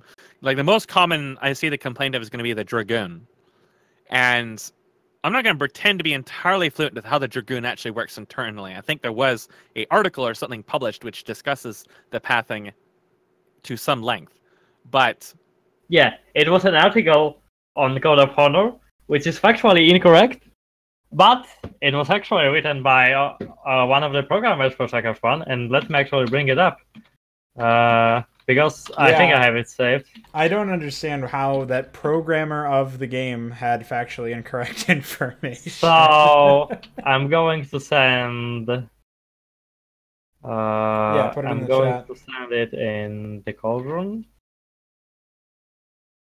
So, but the thing is that like the Dragoon, the way the pathing for this stuff is done is pathing is like, let's say you made things respond a little bit slower, or you change the way the turning is handled for ground units, or something like that, or you made it more responsive. That would affect the micro for every single unit in StarCraft. It would change the way that Terran versus Zerg is played at the professional level tremendously, because a lot of it comes down to how well you can micro your Marines and position your units. If you change the way in which these systems are handled by the game, the consequences are colossal. They're absolutely massive. And it's very different than walking in and saying, okay, StarCraft 2 looks like a mess, let's fix the graphics, because you can fix all that and never touch the game whatsoever. And a lot of it can be fixed without even spending any more than like 5 or 6 minutes in 3ds Max. The scale of the work is very, very different. And I really honestly wouldn't trust Blizzard to make a pathing system today. If they were to, fix the pathing, they would definitely have to outsource it. They definitely have to phone it in. Well, DF in the chat was just commenting on that Dragoon myth. So Nekron, you can dispel that if you like. If Necron's here. Yeah, so people like, I think Day 9 created, I don't know if he actually created this myth. Well, I don't know. He was the one who popularized it for sure. He propagated it anyway. Yeah. So what Day 9 said is that dragons contract and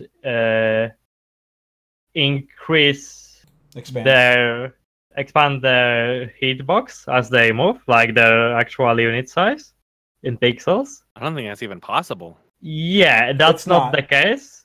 And what happens is they have the same size. I think it's something like 24 by 24 pixels. I'm sure that they are square. I don't remember the exact numbers. It's either 24 by 24 or 32 by 32 maybe. But what happens is, so not only they are pretty big, because they are, I think, as big as Ultralisk, which is the biggest in the game. I think it's Ultralisk, Archons, and Dragoons and Siege Tanks, probably, that have the biggest unit size. Yeah, I mean, the same behavior occurs with all of the large units. You move a pack of Goliaths. No, not exactly the same behavior. That's the part which there's a part that actually makes Dragoons and Goliaths special, but it's not the contracting, the expanding unit size. It's the fact that they have an eye script that has a segment when they move very slowly. Yeah, the varied movement speed. Yeah, Dragoons go from like 5 to 2 pixels per animation cycle. Per movement cycle. Same thing happens with Hydralisks and Reavers. Zerglings and stuff have that too, actually. Right. Yeah. Meanwhile, Archons move consistently at the same speed, and their finding is like noticeably better, even though they have the same size. That's also the case for Vultures, when they don't really. Vultures Aren't they using Flingy? Yeah, Vultures use Flingy. I'm pretty sure. So any unit with Flingy won't have that issue. Since it's mostly air units, nobody really noticed that trend, I guess. Yeah. I always thought it was because of that. I never heard the size thing, but I had been tempted to comment about the movement thing on Team Liquid in the past, but in the past, it seemed like Team Liquid really didn't have people who were very, even like exposed to the concept of modding. So it always felt like, even if I had explained that, most people still wouldn't get it. Well, there's a lot of stuff about this game that, despite the fact that I like played it for many, many years, obviously, I only found out relatively recently. Like I think it was a year ago or something that I found out that units actually gain bonus range inside bunkers. I thought that it was a StarCraft 2 only thing for the longest time. So there's a lot of like subtle shit that's not on the manual or anything, or maybe some of it is, but nobody owns the manual anymore. So there's like little shit that it's not surprising that like misinformation gets out there, but. The end result of like people complaining about pathing and people talking about the overall like balance of a game or construction of a game, mechanics of a game as negative, they review it negatively or whatever. A lot of those people just don't want to be bothered to like improve their own play. And when you get competitive games, it's kind of hard to separate that from the criticisms that are more genuine. And maybe some of those criticisms of people complaining about balance are accurate. Maybe something is imbalanced, or maybe something should be changed. But typically you won't find people even making the argument for that. Typically you just find people yelling about something, whining about something, and they don't really give good argumentation. So you end up with a situation where a lot of people will associate people who are naysayers, people who are complaining about something, with those, uninformed, unintelligent, incoherent ramblings of people on Battle.net forums or League of Legends boards or any of these subreddits. This is why I don't try to engage those people, because I think that if someone actually wants their view on something to be educated or challenged or whatever, they're going to actually seek out people who actually do that. And like, for example, what's his name? Hideki Hidekai. I don't know. He's the guy who runs Platinum Games. And Platinum Games has been producing some pretty garbage games for a long time because of all the QTEs and Carnival bullshit and all this other junk. But this guy very often has something to say about American titles, which would at the very least be considered inflammatory, and people love him. People love him. He insults half the people who send him a message. He really, really, really doesn't like Westerners very much. And people love him.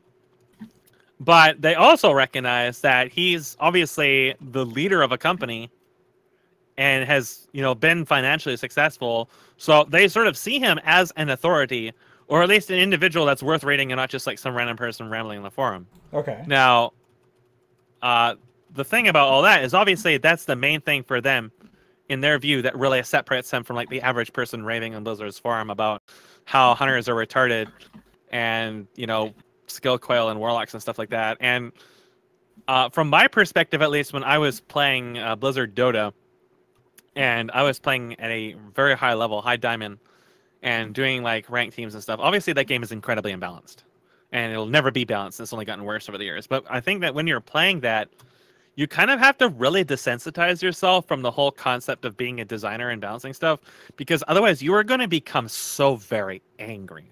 You are going to be just overwhelmed with rage, because a lot of the balancing stuff is actually really, really easy to fix.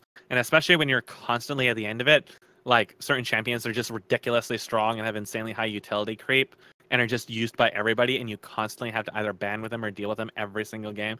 You start to get really, really angry. You have to really distance yourself from that. And obviously a lot of people who play these games at a high level don't understand the design issues, but it's still something that's like, it's either going to be something they've conceived themselves, this was imbalanced because I lost. And then, you actually look at the reasons why they lost, and it's just because they did a mistake or something. Because one mistake can cost you the game in those. But when it comes to balancing decisions, I'm pretty sure everybody knows that these companies do their own thing. And Riot, like the Teemo thing, I haven't heard of that until now, but it does coincide with, Riot balances things based exclusively on what is used in professional playing isn't.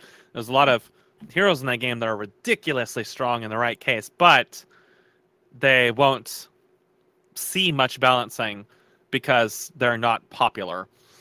And like the whole concept of your game reaching a stage where it's so unmanageable to the point they have to like allocate your 2 or 3 developers in that way, it just like, to me, it seems like it should never have gotten that bad to begin with.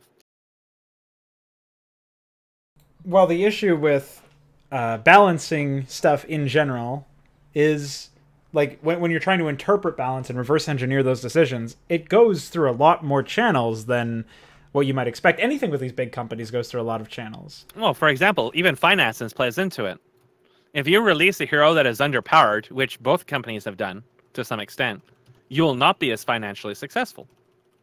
And they will try to defend to their dying breath that they don't release things to be strong. But that is... Well, they did release a lot of heroes that were underpowered. Riot especially released lots of heroes that were completely underpowered in the recent time, like Ivan. No, they were actually fucking broken, but people didn't know how to use them because they were too complicated. Yeah, sure, but that was a case since forever, basically. I think Rengar was claimed to be a shit hero on release, and it took like 2 months at least for people to figure out how to use him. Well, the other issue is that I think because of the fact that what Mesk is talking about with regards to the heroes being overpowered on release, when like that is a financial incentive to buy the hero, because now it's not just. I disagree that let me finish. As much of play intensive in League. Let me finish. Okay, so the thing is that when you release a hero that's overpowered, now it's not just, hey, I like this new hero, I want to try him out. It's, hey, I'm a competitive player, I want to win games, that's where I find my fun, I'm going to buy this hero. So even if the heroes are underpowered on release, and they don't know that they're underpowered until they get released, because that's when they have the most playtime, you're still going to want, as a company, to get your most sales, so you're going to buff them very early on. So it still impacts balance, because ideally, you wouldn't have you wouldn't touch balance for that champion or whatever for like a month. You would wait. Yeah, I guess that is true for like the week of the update. There is, however, something I'd like to add to this. It's sort of another dimension to this absurdity. There's a big business in games like League of Legends, which is YouTube and Twitch, the stream views, the subscriptions, the advertisements. And an individual who is playing one of the new heroes when they came out is going to get way more views than someone who isn't.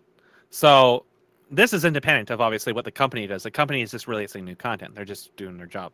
But that's true for all new content, actually. An individual playing new content will get more views. But the same with expansions in like strategy. Well, it's the same with StarCraft 2 campaigns, right?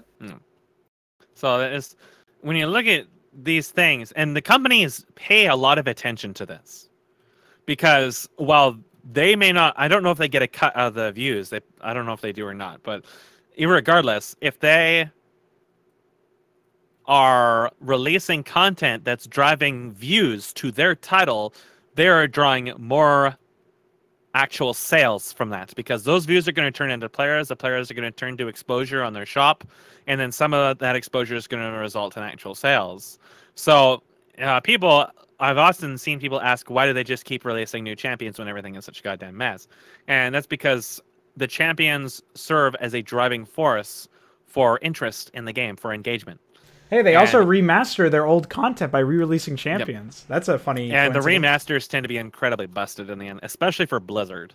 They're really, really, really broken, because Blizzard is really stuck in the utility creep war right now. Yeah. And Blizzard obviously devotes an extremely tiny budget to that game. I'm not sure if Heroes of the Storm even showed up in the fiscal report. I remember reading people saying that I didn't check it myself. Only as a footnote. But it makes money. It definitely makes money, because all they're doing is just like porting stuff from their other games, very lazily kit bashing them, and then selling them at absurd prices. And then the game looks like Diablo 3, which is it's a mess. It's a huge mess. But they definitely are making money off of it, because there is still people who play it. And I'd actually say that before, like, say about a year and a half ago, like within like the first months the game came out, I'd say that was actually not too bad of a game. I would say that Blizzard Dota was better than pretty much everything they had released since Diablo 2 Classic. It had problems. Pretty much every game is going to have problems. But as far as like the actual like playing experience, it was the best out of all the Blizzard games thus far. I felt like they had really like actually made some degree of an effort with that title. Unfortunately, everything since then really just went downhill more and more and more and more. They really like followed Riot to the T, and as much as they possibly could, including the utility group, and then they really drove it in the ground. And it's kind of unfortunate because it really had potential to actually make competition for League of Legends. And then you would get into the instance where the companies can't really copy paste off of each other too much because of how hard set their player base is on each game. And then you might have actually see them actually start trying to innovate with their titles, but Blizzard basically shot themselves in the foot with that. So this conversation started when we were talking about people, basically these balanced screechers on the forums and other such places, sort of giving negative feedback and constructive criticism, and just not positive reviews, a bad name to some degree. And I want to tie that back to our earlier conversation about Antioch Chronicles, because we talked a lot about products at the tail end of this podcast so far, and like commercial products, things that were designed to make a profit in the market. And as you mentioned, Mesk, the whole idea of making a profit obviously isn't present in mods, and typically it's a more sort of... It is for many of them now. Well, if you're out of Skyrim and you're out of StarCraft 2, you know, you're not talking about that. So when we're talking about Antioch Chronicles, this is something that's more grounded in the idea that I'm just doing this because I'm a hobbyist. I'm just doing this because I want to make something. And regardless of the intent of the developer, typically these pet projects, these personal projects are a lot more just personal to the developer. So you'll end up in a situation where, you know, when you're giving feedback, you have to hope that the developer is mature enough and self-confident enough to not interpret negative feedback targeting their project as a personal attack on them.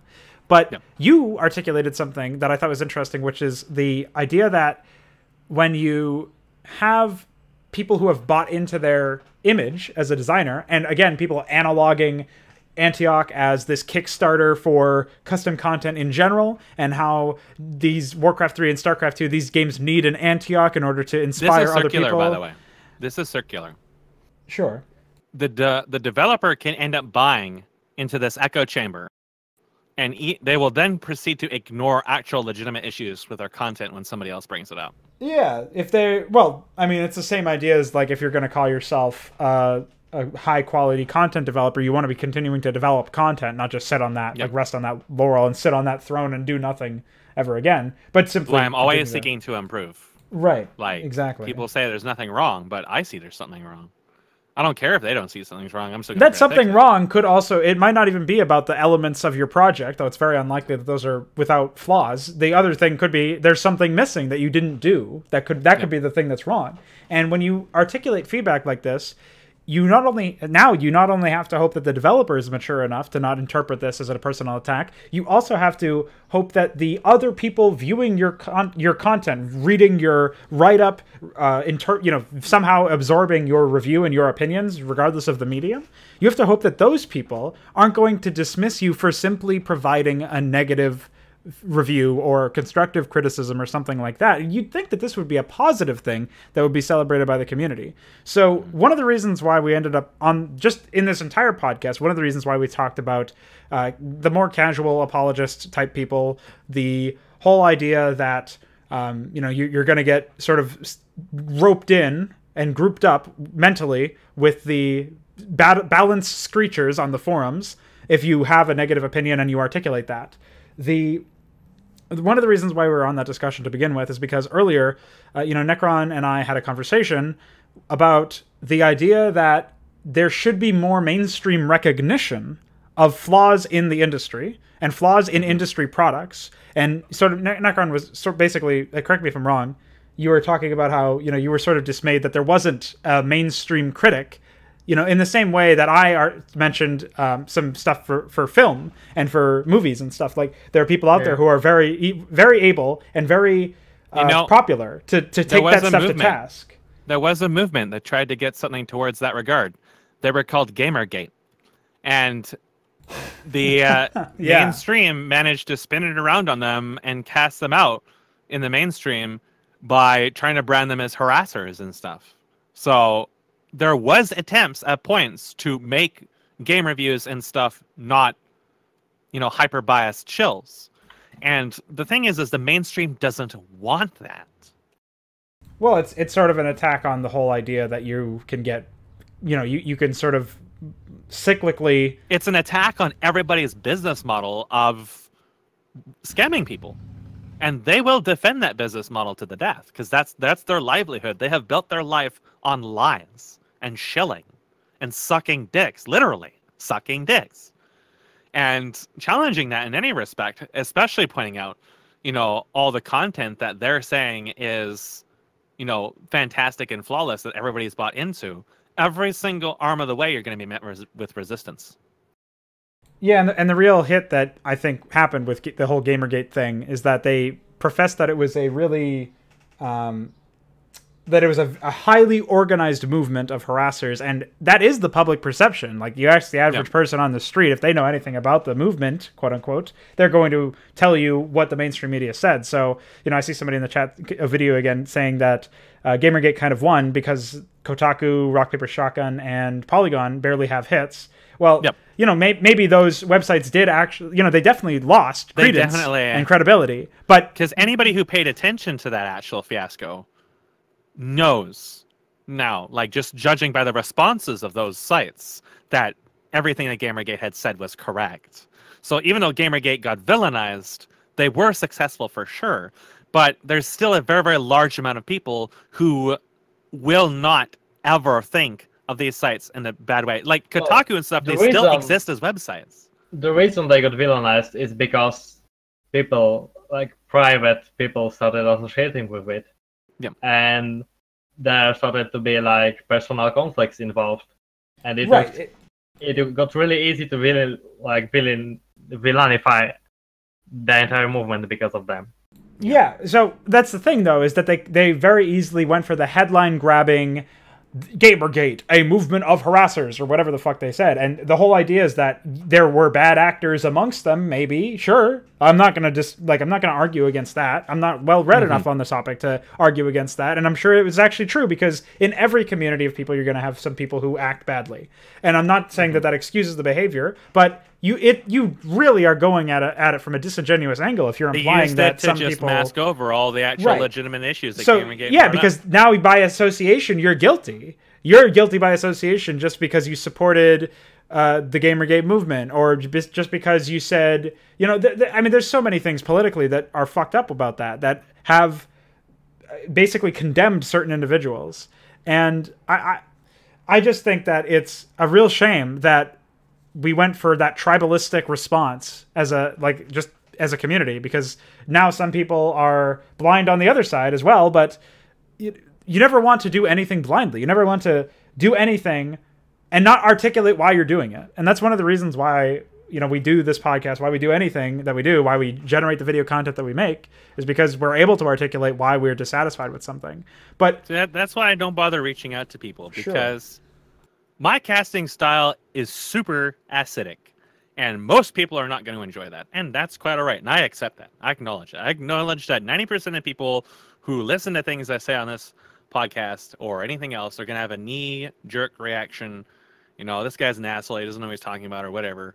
And that's quite all right. But the people who actually have an open mind and actually want to learn about stuff, just stuff, maybe even nothing regards to the actual quality of the project or something like that, but how it was made, they're going to pursue that.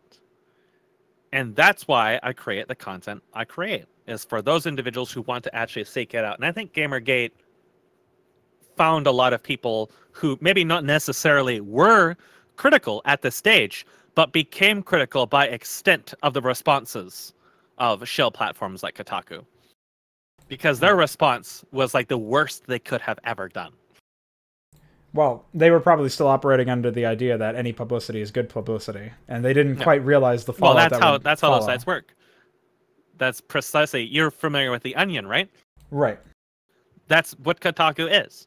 They just produce something that generates controversy. And people are like, wow, those guys are idiots. I got to see what kind of stupid thing they shout out now. That's hits, that's advertisement revenue. They're successful. And, yeah, well, Just they claim to be authorities at the same time, and some people actually that's the big killer, is that there will be some people who get lost in the whole chaos of the moment. Not people. Remember, not people. Wow, Well, you can't be handed all the evidence directly in front of you and come to these conclusions and still consider yourself a sentient creature. I refuse to believe that. So the reason why I brought up, the reason why we started talking about Gamergate in general is going back to the whole genesis of the podcast.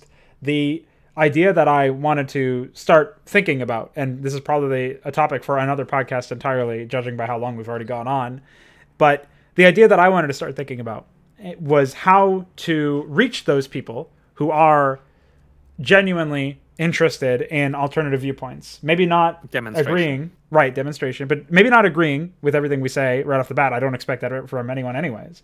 But people who are dissatisfied, people who find themselves not enjoying games as much as they used to, or just in general, and they want to know why, and they want to know what's going on, and they're open-minded, and they don't mind hearing an alternative viewpoint. You know, those are the people that we should be trying to reach. And yes, some of them will just find us in general. Some of them will find people that aren't us that still do the same sort of thing, that will open their eyes. But can you name one content creator that actually criticizes Blizzard? That's not mess for you. You actually. Let's see, Drunken Swedes. Another guy I talked to. The entire team of Diablo 2 developers I talked to. Oh, yeah, okay. Actually, I don't. To be honest with you, I don't know a single actual content developer who does not criticize Blizzard. There are some people who perpetuate to be content developers but don't generate content, and they're very apologistic. But even when they're apologistic for Blizzard, they still recognize there's flaws within what Blizzard does. Now, maybe I'm just associating with people who have shown up in my circle by extent of that nature, but there is a lot of people. These people don't publicate themselves is really the big thing. Right, and so something I want to so that's an issue. Something I want to mention is a lot of the topics we're discussing in this, like the budget management and stuff like that. One of the reasons why you're going to get a lot of knee-jerk, reactions in response to that is because for these people, they need demonstration to see what it is you're discussing. And when I discuss stuff like the budget management, like I'm pointing out all the stuff that's wrong with these games, it's usually after I've made that observation, because it's like putting together the reasoning why everything we just saw is so completely fucked up.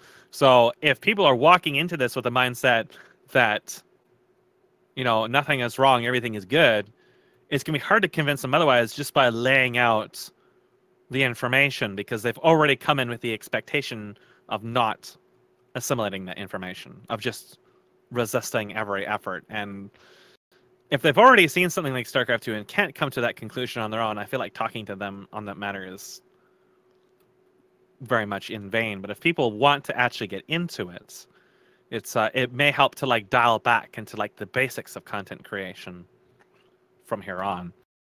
Right, and that may be something that we do. We just hit the double digits of the podcast anyways. This is the 10th episode, so maybe the next 10 we can discuss a certain particular topic or something. We might be able to start planning this stuff out. I feel like AI and engagement from AI would be a good topic, because Nekron obviously has done work with that more recently than I have, but I feel like all of our design goals are largely the same. If we were to do some work on that, I'd like to actually prepare a little bit of material and maybe walk you through some stuff that we discovered, so that it's more of a informed discussion there than a rant.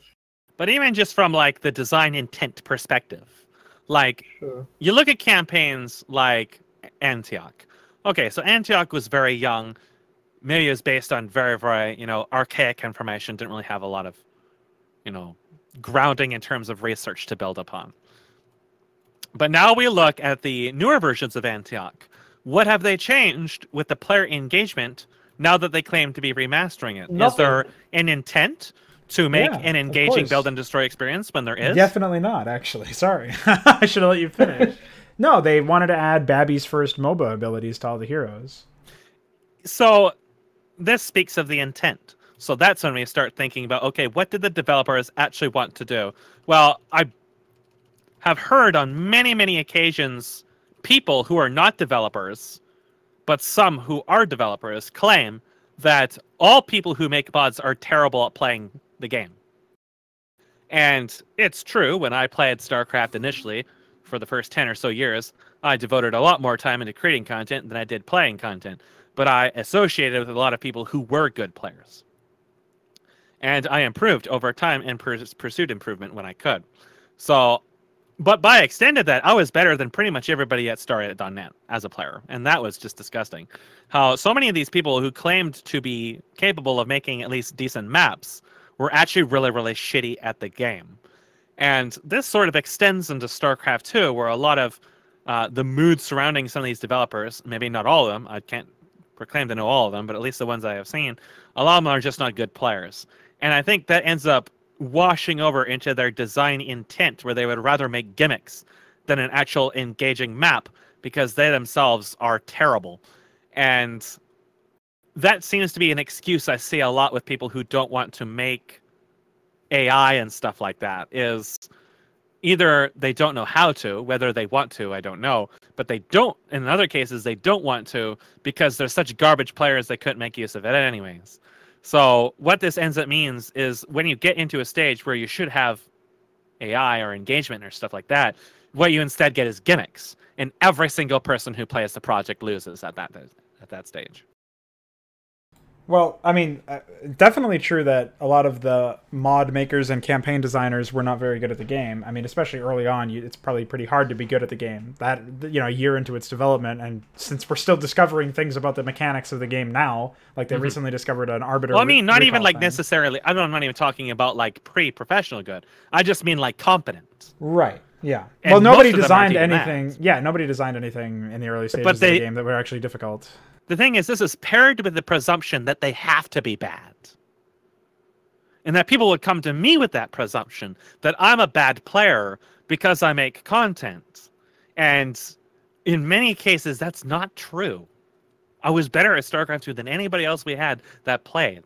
Even people who were Diamond years into the game, who had played it regularly, I still regularly beat them. And, you know, in part because StarCraft 2 is an incredibly easy game, but also just because I had improved over the years. But the assumption was that because I create content, I have to be a bad player. And that's a presumption that follows a lot of the game and ends up shaping a lot of how the projects are actually designed. And that is paired with the total lack of pursuit in stuff like artificial intelligence to build a playing experience. And I feel like it's such a massive missed opportunity for these developers who may actually be bad at the game to create a platform for themselves to not only simply learn how to play the game, but enjoy themselves in doing so, because they can do so in an environment that is very largely without pressure. But at every opportunity is this kind of stuff squandered. Right. So I think that there's probably a big reason why that's a presumption. I mean, it's true. This is what I was trying to say. Is like, you know, sure, you may have been an outlier in that you were a content creator who was also good at the game. I'm shit at this fucking game, and I still want to. I want to push myself to the point where I'm getting better, and I am getting better just by playing my own maps. And I regularly lose to the first couple of drafts of my map, and my first instinct is not to. Good. Well, yeah, I don't change the map to be easier as a result of my tests. If anything, maybe I'll see like, well, actually, if I were good at the game, that would have been really easy because of X. So I'm going to actually make it harder. Yep. Like sometimes that stuff happens. And people look at me like I'm growing a second head or something because they can't understand why I would want to improve at the game. And, you know, this, I mean, we've talked about difficulty in StarCraft 1 content and my own content many times. I think that a good campaign forces you to improve. Yeah. And, well, you were just talking, I mean, not just talking, this is many months ago, but we had a discussion in the Discord about challenge and how that's integral to the experience. And the idea that you can't, the experience doesn't even really exist if there's no challenge because nothing gets changed. You're not forced to reevaluate something about yourself, whether it be your skills at the game or some like political or philosophical belief you have, like whatever media you're consuming, whether it be a game or a movie or a book or whatever, should challenge something about you so that you are a different person when you end it. That's like how I view it as being a good worthwhile experience, because now I'm something different. And now, ideally better. I've grown as an individual just by experiencing this form of media. And some people just want to play games as toys. We had a whole podcast about that. But toys can still challenge you. Oh, sure. I mean, look at Tetris. Look at even like just like Monopoly and stuff like that. Like your most basic bare bones of stuff, the high score games. All these games have difficulty to them. All of them scale up in some manner. And there was something else I was going to say, and I totally forgot it. Well, we can divert to Nekron's brilliance for this one. What are you going to say, Nekron? Thinking. Yeah, I don't really know if I have much to say. I pretty much agree with. Oh, I remember what I was going to say recently. So, you know, this is the reason why I don't like these micro campaigns, these micro maps, like Warcraft 3 A move across the map. It's not just because I don't really like them. It's because they're always unchallenging and unengaging. It's always, don't stand in the indicators. Push this ability on cooldown. Stun that guy. There's no interactivity whatsoever. And if there is, it almost always amounts to tedium. And that, I think, is a problem with stuff like Antioch, just from what little I have seen. I'm not going to say the entire thing is like that, but just from what little I have seen, a lot of it amounts to tedium. It looks identical to every other campaign of a similar nature I have ever seen, which is walk here, push that, walk here, push that. There's no interactivity. There's no thinking. And I watched a little bit that you played with the Arbiter and the Probe, and it looked like such a fucking chore. And I'm asking myself, this is obviously an old project that someone made, and who knows, what he was aiming for, whatever, that's irrelevant. But now new individuals have come in to improve this and claim it's remastered. But we're looking at a map where you are moving from point A to point B, sitting here waiting for stuff to attack each other, and then arbitrarily running away from or trying to cheese-infested Terrans. There's nothing about that strikes me. You have these heroes with these cooldown abilities that are only a several seconds steroid. They don't offer any engagement whatsoever. You just push them on cooldown, fire, and forget. There's nothing engaging about that whatsoever.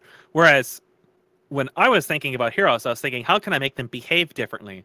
Where most of them won't even have active abilities, just the way they behave and function and control would be different, because the entire purpose was to promote control. And StarCraft 2 gives you so much more tools for that as a developer than StarCraft 1, but nobody seems to use them. And again, this is the same with League of Legends and Blizzard Dota. A lot of the heroes and stuff, because of forced synergies and things like that, your interaction with them is very binary. You always push stuff in this order. You get yourself in the right position, you push stuff in this order, and then your job is done until the cooldowns are up or whatever. And the fact that nobody actively pursues something different than that is what brings me to the observation that I remember people making the observation that developers for mods and stuff can't be good players. Because the gameplay that they ultimately end up pursuing, it could end up being very tedious. Like you were talking about a mission from one of the Antioch campaigns that took a 300 APM guy forever to get through. And I don't know what the structure of the mission is, but the only thing I can think of is the reason why this guy wasn't able to express however good he was is because it was just tedious as fuck. Which is what most of these games amount to that put in crap like QuickTime events, is it's just tedious. It's not engaging, it's just a chore you're forced to do to proceed. And that's what the majority of these maps ultimately equate to. And one way you break away from that is by having AI. But this kind of mindset is entirely unheard of to the vast majority of these developers, because apparently a good chunk of them don't even play the game very much. They want to make or port a project for the sake of making or porting a project. And the whole thing to me, I don't know. I mean, everybody has their own intent when walking into making a custom mod. And maybe I'm just not seeing their vision. But when I look at this stuff, and I don't even want to get into it, because just looking at it, it just looks like a chore. It doesn't look like there's any actual thinking or real engagement involved. It's not even really a matter about challenge anymore. It's not about making things more difficult. It's about engaging me as a player. And obviously that's a tremendous subject we can't really cover too much in here, but I think it plays into this because a lot of games that receive generally negative reviews from the mainstream are ones that are super blatantly like this. Like the whole Battle Royale thing is seeing some negative response because people are starting to realize this is a cash grab. This was popular, and we're going to do something that's similar because it's popular, so we can be popular as well. People are actually starting to realize that now. Even the casuals are starting to realize that. It's been going on forever, but now it is so blatant that even the casuals are starting to see it. And when they start seeing it, that means there could actually start to be a shift in the general mindset towards the critique of games. But this stuff has been going on forever because everybody subconsciously feels when something is actually not trying to engage them. And when you have a product that was designed with the intent of copying something else exclusively because something else was just successful, which is the vast majority of games released within the last 15 years, then that end result is not going to be as good as the other one, even if the other one wasn't even that great in itself, because the intent to make it was dishonest. There was not an actual effort to make a real game because it's an enjoyable concept. It was an attempt to make something that they could sell because something else was successful, and we're going to identify with it by extent. And in one hand, I see that a lot with custom projects as well. And I've seen the results of these developers actually coming at odds with each other. So this is going to be probably a little bit of a tangent, but I think it sort of plays in. So you have Skyrim. And Skyrim has 2 mods. And I'm not going to name names. But one mod proposes that it overhauls the AI for units, general units and NPCs. It doesn't. It just adds waypoints. Another mod modifies map terrain. Now, the way Skyrim works, because it's a static world, is if you have 2 objects that contain the same information in the same cell, you're going to have conflicts. Because there's only one instance of that object. Somebody has to win when both of them change each other. But you can make compatibility between 2 projects.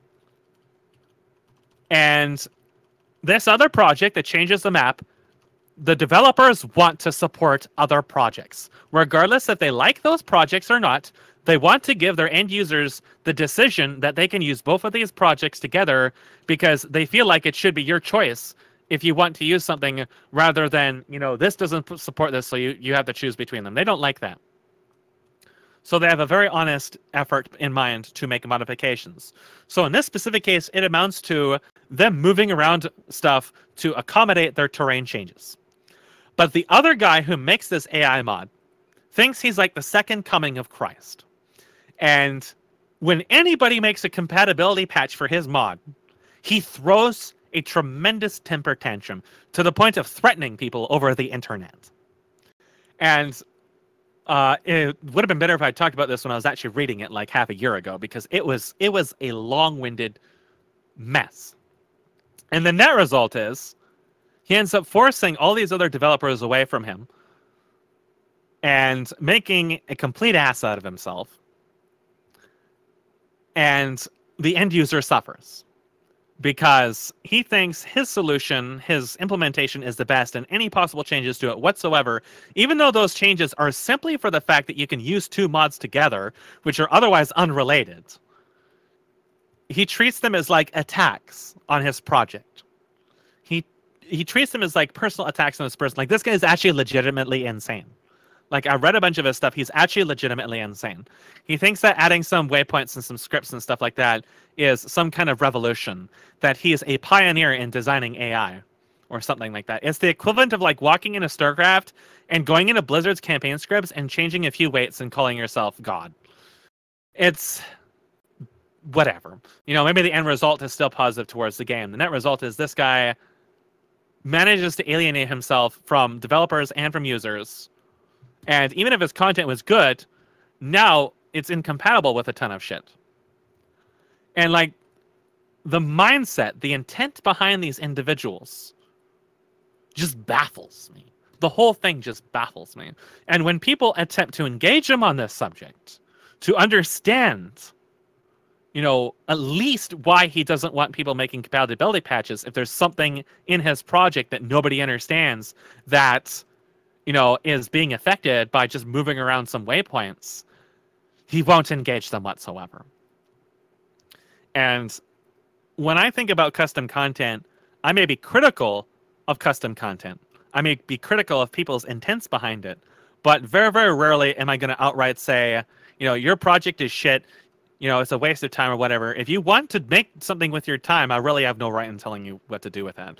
But if you are walking in with the intent and the proposal that you are making something, especially making something that's really, really important, and there are clear and evident flaws with it, which in this case are evident flaws in the developer's approach to dealing with the other content that the end users would want to use in combination with this stuff. And these compatibility patches require literally no effort on his behalf to make. It's entirely hands-free. He has no obligation to do anything for them. And when he goes out of his way to make things more difficult for other people, while hand-in-hand claiming he's some kind of genius, then you get into this arena where some of these people are actually legitimately crazy. They're actually legitimately insane. And it's sort of unrelated, but at the same time, it's like, these are the kind of people who are putting in however many hours into building a project that actively seek to produce something, but then hand in hand actively seek to paralyze it, to cripple it, to restrict its availability and stuff like that. And it's different than like limiting your difficulty settings or whatever, stuff like that, because that's the intent of the project. I don't think the intent of anybody's project within Skyrim, other than maybe a total conversion, is to exclude everything else. Most of the Skyrim stuff is generally designed to be used with other stuff, because very few people make large projects for that game. An individual could have 300, 400 mods loading in that title at any given time, and still have a large majority of the game not actually changed. So it's strange. Would you say strange it's in the mindset for some of these developers? Would you say it's tantamount to protecting maps in Brood War or something like that? Yes, absolutely. I mean, there's very few people that do AI stuff in Skyrim anyways, so it's really arguable. Like, you can rip open this stuff and look at it. There's nothing protecting it. But it's like not simply protecting maps. It would be like stopping them from being played online or something. Stopping them from being played as well. Yeah, it's really strange. And it's bizarre. It is really bizarre because obviously I treat commercial titles with a established sense of elitism, because this is a product and there are objective levels of quality you should be reaching with a product in order to justify paying for it. And that's inarguable. When you go into a user-created project that was non-profit, so not using Patreon or Scamster or anything like that, then things are different. Things are very different, because you have no obligations as a developer to deliver anything. You're releasing stuff out of the goodness of your heart, unless you're trying to garner some kind of social position or something from that, which these people are trying to do. They're trying to be recognized as some kind of authority in this regard, while hand in hand destroying as much of their work as they can. And like, when I look at stuff like Antioch and the remasters and stuff like that, I ask a lot of questions like, okay, so Antioch was an old campaign. Why did you remaster it in StarCraft 2 of all things? So yeah, the reason why they did that was presumably just to like bring it to a platform where they thought that more people could enjoy it. And I guess that's like a good enough reason in itself. Okay. But what really bugs me is that, well, I don't know how much, you probably haven't taken a look at my work, because it's not really something that's interesting since it's Brewer only and stuff. But I have worked a lot with like the default Wizard campaign, right? Mm-hmm. And I've spent a lot of time trying to make it, especially trying to make it more engaging, and like making sure that throughout the entire map the player has something to do. So there are like bases that are specifically designed to be destroyed in the early minutes to like free up resources, or to make you attacked less if you destroy them, and you are being punished if you are just sitting in the base and doing nothing for prolonged periods. Because, well, I want you to go out and do stuff, right? So you are punished for not doing stuff, and you are rewarded either with resources or making the enemy attack smaller by actively playing them up in some way. And Meanwhile, Antioch developers have decided that even though they had the perfect opportunity to change up whatever was boring and really a core, as you named it a few times, because Antioch 1 really is a fucking core to play. Sure. Sure, sorry. Sure. Sorry, anyway. They had the opportunity to change that, but instead they not only stuck to how the original maps were, but also in some places somehow managed to make them worse in the remaster, and then change them to be even less interactive than they were, which is a real achievement considering some of the original maps, well... well... It's hard to say that you're playing the original maps in my mind. But that's the thing. Like, what constitutes as playing the game? Now, to me, that's, managing resources, building a base, micromanaging my units, having an opponent that's doing the same thing and trying to outwit me. That, to me, is the basics of playing an RTS. You can achieve that in single player. Pretty much nobody tries to. They always try to find excuses to get away from that.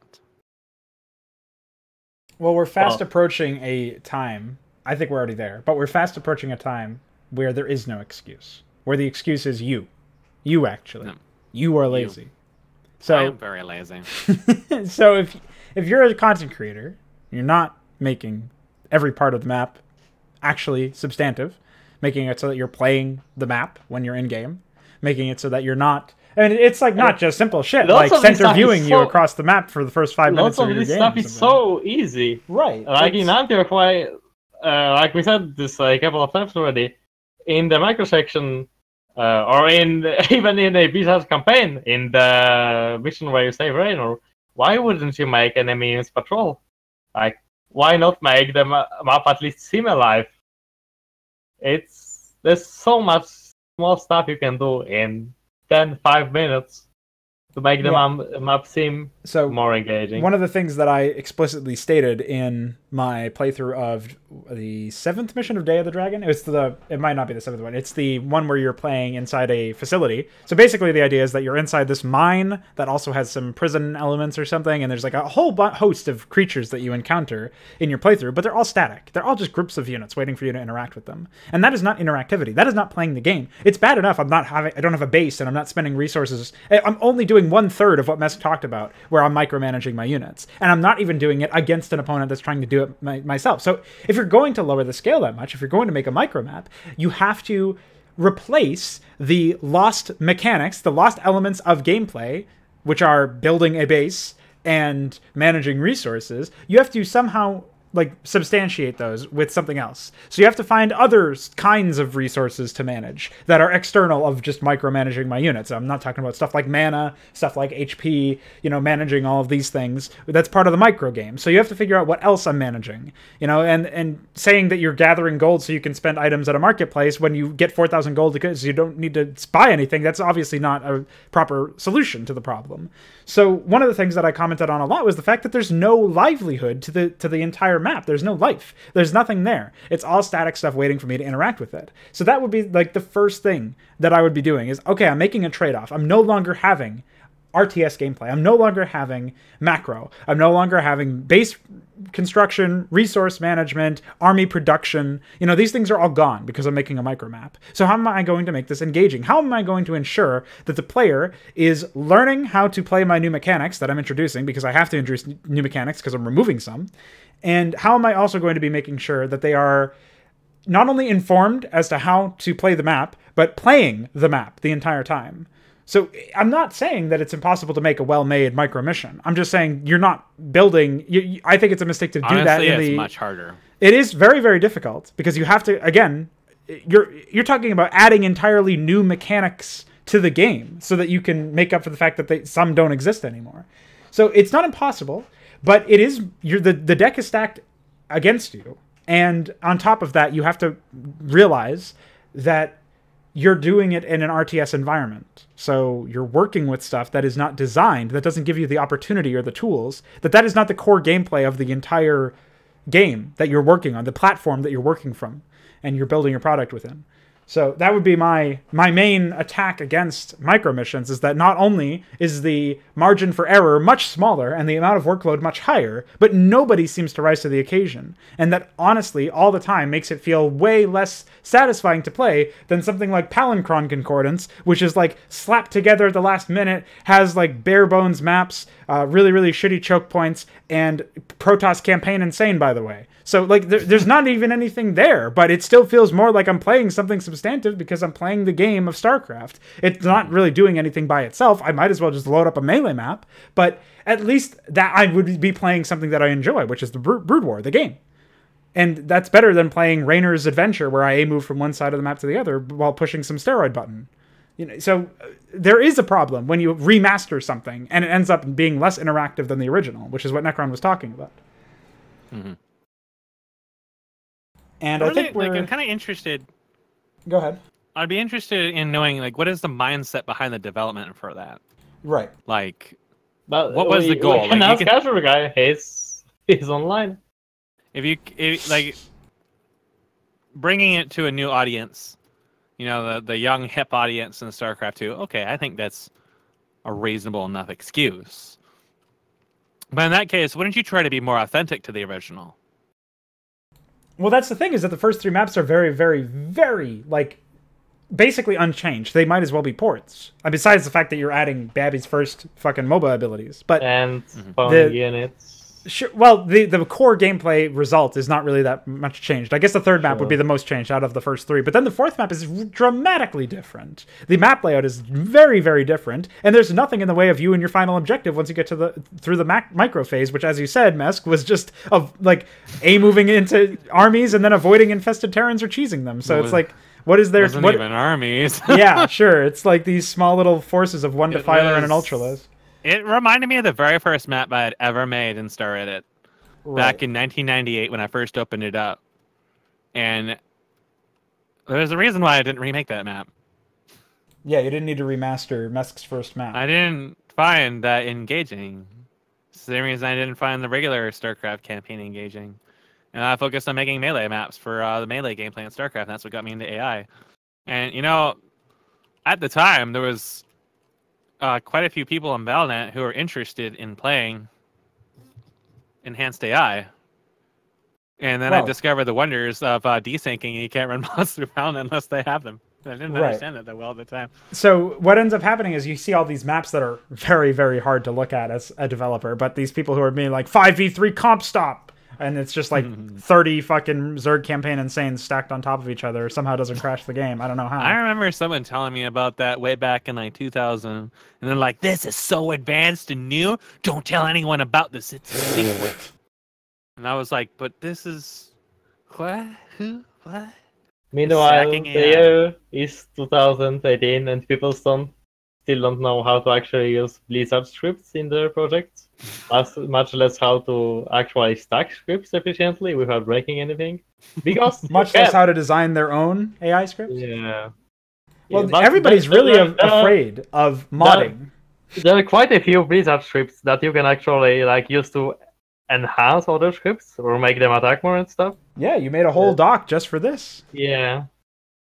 But people, there is not a single campaign in existence that uses them. So that's pretty sad. It's just the universe wave emojiing you. Yeah. So I think we're getting to the end of the conversation. So while we wrap things up, I invite anybody in the chat to ask us some questions before we go. We'll gladly take your answers and then direct them all to Nekron and then go silent while we wait for him to learn how to pronounce words. So ultimately, at least he's trying to learn, you know. Hey, you know that. I mean, I'm going to segue that right into the discussion that we're about to wrap up because I'm really that good and I plan everything very far ahead. So the main idea is that this kind of content is designed to educate people, encourage people to think for themselves about stuff, or at least reevaluate their own things. This is something I mentioned in Nekron before we went live as well, actually, is that if you're at least thinking about something, and usually that comes from you being challenged, which is why being challenged is so important, you're reevaluating. No, you can construe that statement. Yes. thinking because you're challenged. Might as well be the new title of the podcast. So the whole idea is that I am reevaluating the way that I'm playing the game, something about whatever is being challenged about me by this piece of media is forcing me to reevaluate that thing. So I'm going to reevaluate X because, I'm going to reevaluate how I approached this strategy, how I executed the strategy because it didn't work. Or maybe I have to reevaluate the strategy itself and think, well, what is a better strategy? Because maybe my execution isn't flawed, or maybe it is, but maybe that's not the main reason why I'm failing. So just something that simple. This is too hard for me to complete with this execution or this strategy. So I need, rather than thinking the game is too hard and that's its fault, think about how the game beat you and how you can conquer it. It doesn't mean that there is no fault with the developer. Things can be unfair. That's important to note. But it's also important to compare what you think is unfair with what a solution to that problem that is posed by what you construe as being unfair. Just compare those two things. The thing that you think is unfair versus the solution that beats that thing. And if the solution that beats that thing is just easy enough for you to do, and easy, like once you know the solution, once you understand the strategy, then you can start thinking, well, is it actually unfair, or was it just me being a bad player?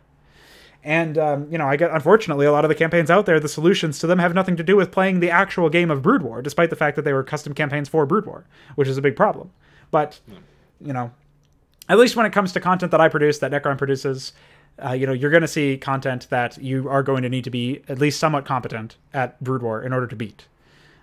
So that's something that I hope we can deliver upon. I should give you the test map for Apex just to see how quickly you rage out of it. Well, I would probably spend several hours on it because I'm shit, but you would never complete it. I don't think it can actually be completed. Because it has the AI in it. Well, that depends on whether or not it's balanced. There was no attempt to balance it at all. It was exclusively for stress testing, and you usually will end up with like 5 or 6 times your supply worth of units in your base at some random time. Well, if it's not yet designed to be beaten, it probably won't be. It's just Siege of Core Hall at that point. I just want to see how far you get in it, your response to it. Jay got pretty far in Siege of Core Hall. Yeah. He got farther than I did somehow. Yeah. But you know what, Jay Barino? I love you. That's lewd. Yeah, I really subverted expectations there. I mean, the fucking title of the podcast is Nekron Hates Casuals, so I'm sure everybody expected me to just start smashing him, but instead, I smashed him with my lips. I think that Jay Barino is like the anti-casual. It's just he's so dead inside from everything he's had to slog through that you just don't see it. He's just got like those fish eyes. Yes. Well, you see, I am a stain wherever I go, and I poison communities, so I would not be able to really understand Jay Barino's excellence. You know what I'm saying? Once you become fish eyes enough, you'll be able to understand. Play enough of Mantid's campaign, you'll get there. Oh, shit. Yeah, I gotta play that, and then I gotta compare it with Nekron's updates. See which one's better. So it doesn't look like we actually have any questions besides DF asking us to wish Nekron a happy birthday, so... Happy birthday, Nekron! Happy birthday, Nekron. Anything else before we get out of here? Any final words, Nekron or Mesk? Not really. Nothing anymore I have said before. Other than that, I have to do yard work with a broken toe, so I know all about that grind. Until episodes 1 and 2 sucks. Yeah? Well, you just haven't seen episode 3, man, so you don't even know what you're talking about. No. I honestly don't know what to expect out of episode 3. I'm going to reserve my opinions because all I played were test maps, and all I've seen of the others are interpretations of someone else's existing stuff. I have some expectations, but we'll see. I can say about episode 3 that at the very least, some effort went into it. Wow. Well, there was a lot of time that went into it. That's for sure. Azure guy. It certainly seems like they were trying to make something like really enjoyable and stuff. Right. Well, would you say that based on what you've seen, and maybe it's not fair to ask this just yet, but would you say that it is the Antioch of StarCraft 2? Not like literally, obviously, but as we were talking about earlier? Um, Is it close enough to Blizzard's ballpark? Tony Enterprises. Pizza Mountain. well, A lot of that's people a have question. contacted me about the voice work already. That's a tough question because I think Blizzard's own campaign in StarCraft 2 is not up to like the baseline Blizzard campaign level. Yeah, sure. So, well, I just mean if you're comparing the two, regardless of how bad you think the classic campaigns are, just comparing the two. I will say that so far it probably looks like the best custom campaign in StarCraft 2. All right. Well, we'll see how much that really means when we eventually play it in a month. So, to all of our lovely fans in the chat, thank you for joining us. This has been the Big Boys Table, episode 10. Nekron hates casuals. And Jay Bruno. Happy birthday. Smoke weed every day. Bye.